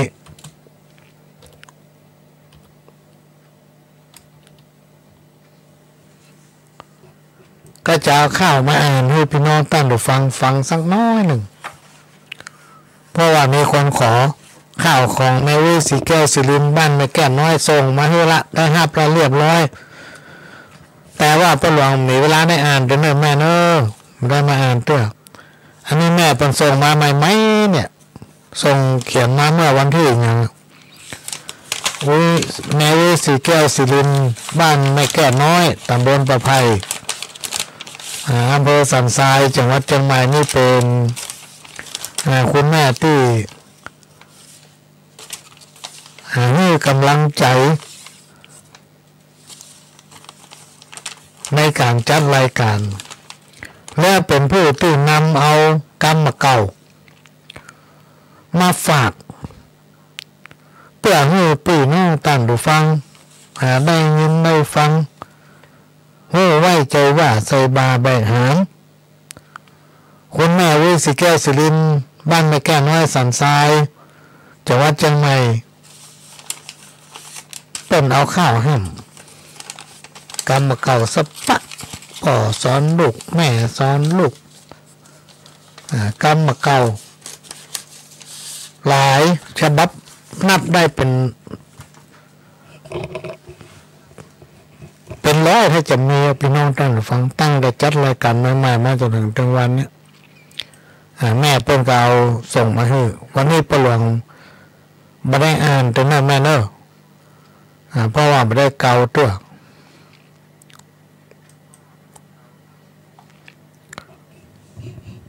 วันพวกตอนเย็นน่าจะเอามาอ่านได้ ขณะนี้พี่น้องท่านผู้ฟังก็กำลังให้ฟังรายการสาระสปะโดยก้าวกับผมไปหลวงสว่างธาตุอินจันทร์บ้านต่างน้องขี้ควายจากสถานีวิทยุกระจายเสียงพระพุทธศาสนาแห่งชาติและสังคมขึ้นเพื่อการศึกษาพระพุทธศาสนาและวัฒนธรรม FM 104.50 เมกะเฮิรตซ์วัดไฟหินวันนี้เราอยู่ด้วยกันถึง5 ทุ่มพี่น้องท่านผู้ฟังแล้วก็หลายวันที่ได้มาพบปะกับพี่น้องท่านผู้ฟังเนื่องจากว่าภารกิจหลายอันใดอย่างย่างอันใดกำได้สักอย่างขาดทั้งใดก็ไม่ได้ เอาจนถึงเมษาเนี่ยนะก่อนจะถึงเมษานี่งานนักแต่นักว่าพี่น้องท่านผู้ฟังขออนุโมทนาขอบคุณร้านรวมโจกดอกไม้รวมโจกได้รับซองผ้าป่าไปดูเหมือนจะ50 ซอง ก็จะตอบในวันที่วันที่4 มีนาคมนี้ที่วัดหลวงอ้อพร้อมกันนั้นป้าหลวงก็จะได้ถวายทานลูกนิมิต9 ลูกโดยได้รับเกียรติจากท่านผู้อำนวยการปวสภาค5คณะของปวสภาค5ร่วมเป็นเจ้าภาพแล้วก็มีพี่น้องเครือข่ายสายญาติธรรมพี่เพน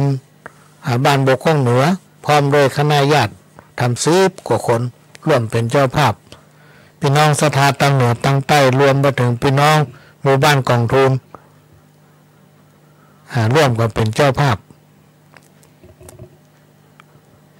ตั้งแต่เวลา9 โมงเป็นต้นไปถึงเที่ยงก็มีหลายพิธี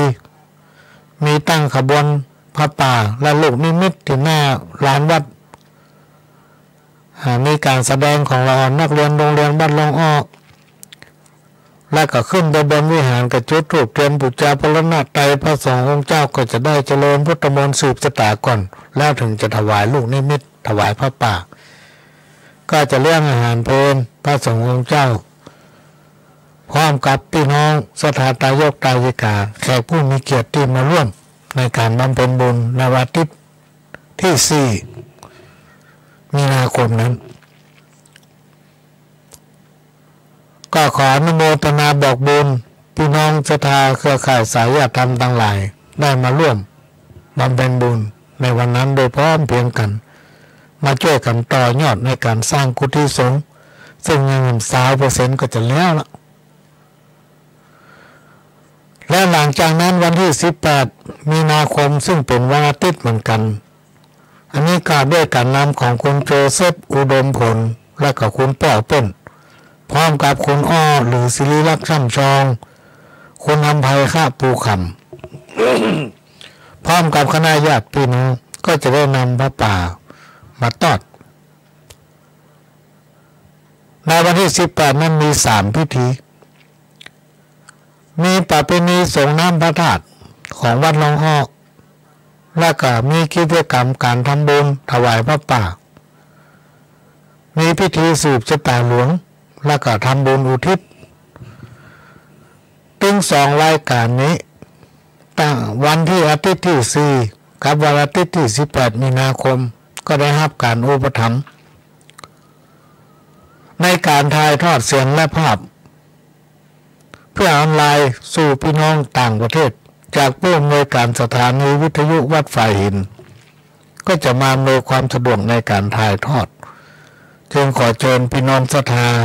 แม่บุญทั้งหลาย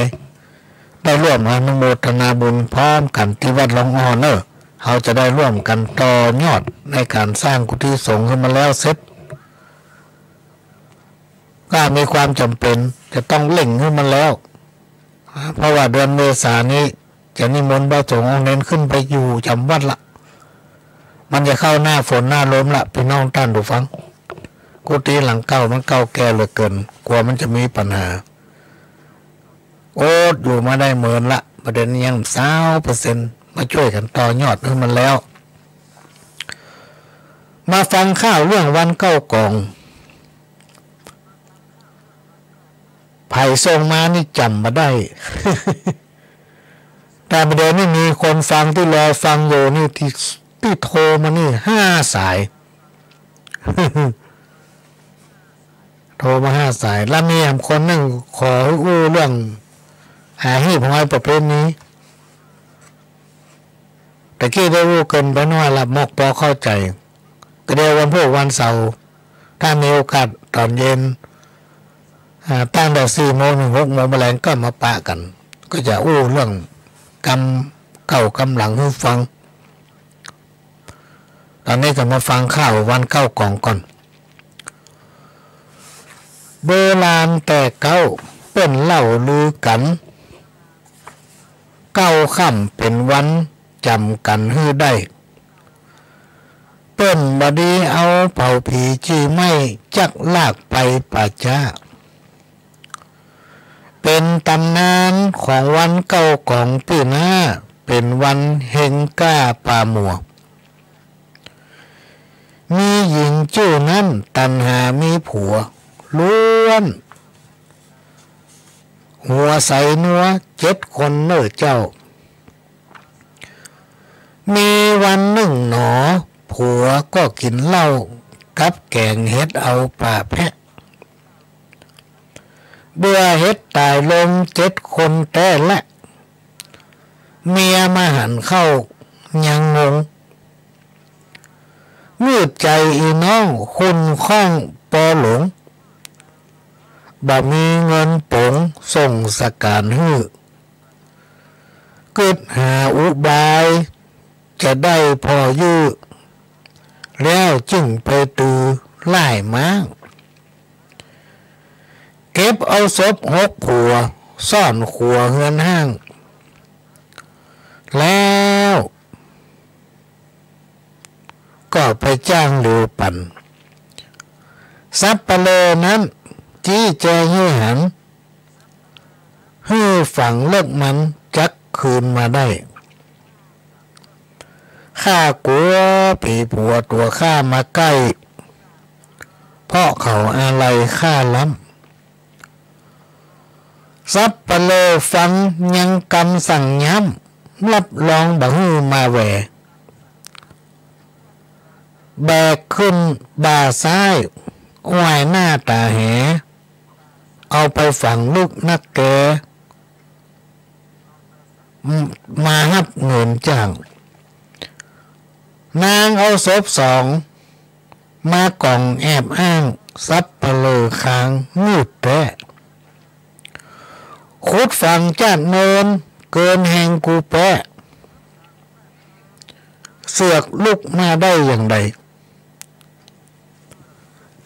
3 4 5 6ยกมาจัดไก่ลุกมาได้อย่างใด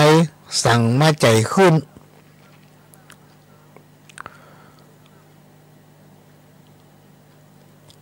ศพ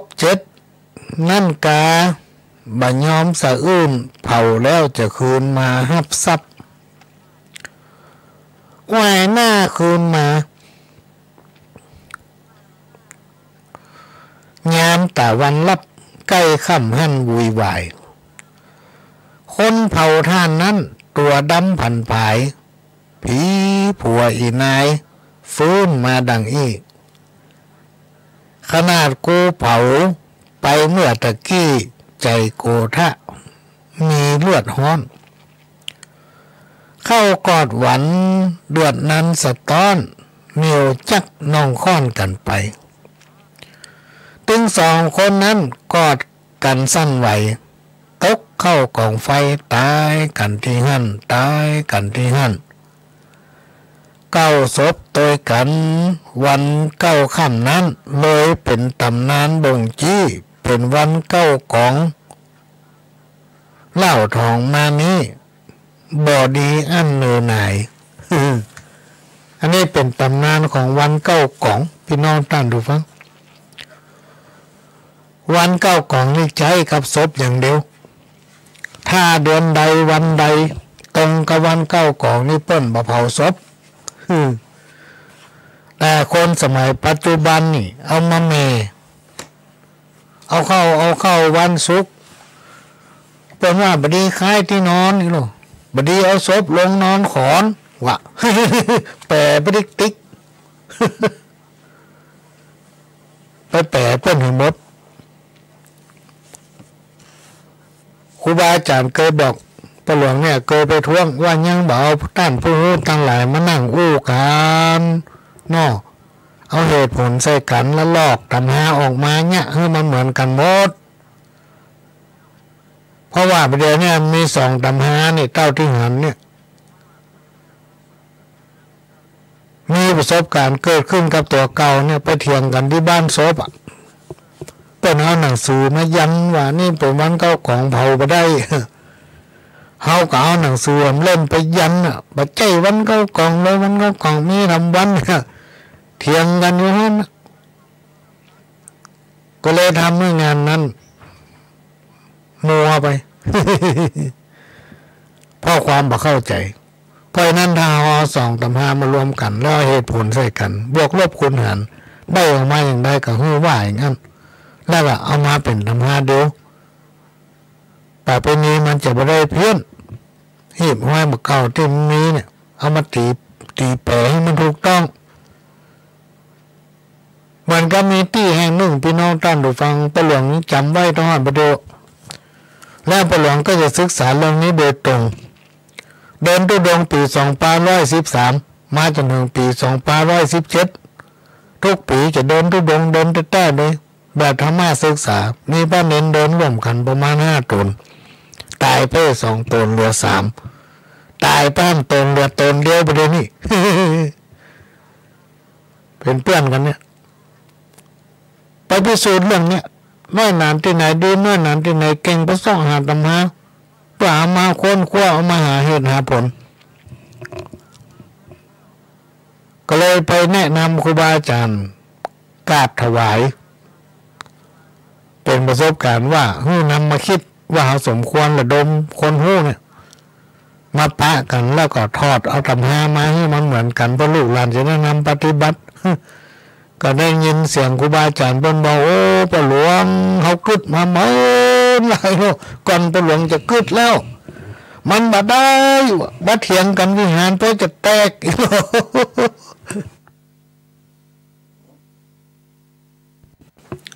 ต่างคนต่างบันยอมกันนี่อันกันแล้วไปตัวเองเนาะเพิ่นเกิดมาก่อนเฮาก่อนจะเอาไปยอมกันมาได้เอาเหตุเอาผลสาการไม่ได้เถียงกันตั้งคนตั้งมาลงกันวิหารเพื่ออีกแตกว่ะ อันนี้พี่น้องท่านผู้ฟังทั้งหลายถ้าเฮาบ่กึดไปไกลๆเนี่ยมันจะเสียไปถึงลูกถึงหลานเนาะอันนี้เราขอฝากไว้สิ่งทั้งหลายที่เฮาโง่เนี่ยก็ถือเอาสืบทอดไปด้วยเหตุด้วยผลถ้าเฮาบ่ช่วยกันสิ่งทั้งหลายเนี่ยมันจะหายพ่อเราอ่อนมาเดียวขอต้องสนใจก็ขอฝากพี่น้องท่านผู้ฟังไว้รายการของพระหลวงนี่ส่วนมากคนเท่าฟังอันนี้ไม่ใช่พระหลวงว่านะคนอื่นมาว่าให้พระหลวงรายการมันมีแค่คนเท่าฟังกับคนเท่าแล้วก็ฟังเราอ่อนไม่ไปฟังจะได้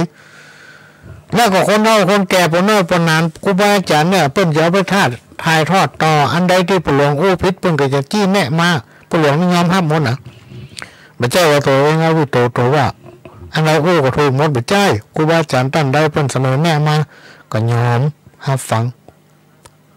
ปู่มาเป็นมีอย่างดีก็มาเสนอก็มาเผยแพร่ต่ออันนี้ก็เป็นสิ่งที่เขาตั้งใจจะทำพี่น้องท่านผู้ฟังก็คิดว่าวันนี้เวลาหมดเวลาเขาจะอยู่ด้วยกันถึง5 ทุ่มแล้วหลังจากที่ประหลวงจบไปแล้วก็จะมีรายการดีๆวันนี้คิดว่าทีมงานของดีเจโลก็คงจะมาต่อรายการประหลวงเนี่ยเป็นที่ชื่นชอบของปู่แม่วิทั้งหลายมีหลายคนจมมาสถานีอย่างบัดเดียวบัดแลมเต็มแต่ประหลวงเนาะเหมือนวันเนอร์เนาะเพราะว่าเขาก็อยู่ในรายการเขาบ่ล่ำได้ฟังรายการไผแต่ว่ารายการดีเจเร็วเนี่ยมันต่อจากประหลวงก็ได้ฟังเห็นน้อยเนาะ ก็อดใจฟังไปรายการใดที่เขาชอบก็ไหลไปทั้งอื่นเนี่ยอันใดที่เขาชอบก็ไหลมาเพราะว่ามีหลายสถานีเนาะคำไหนที่มันถูกใจก็เก็บไว้ที่มันถูกใจก็ละไว้ในวิทยุให้เนอปู่แม่อุ้ยขอทุกคนทุกท่านรับนอนฝันดีจากกระผมประหลวงสว่างธาตุอินทร์จันทร์ขอสวัสดีครับ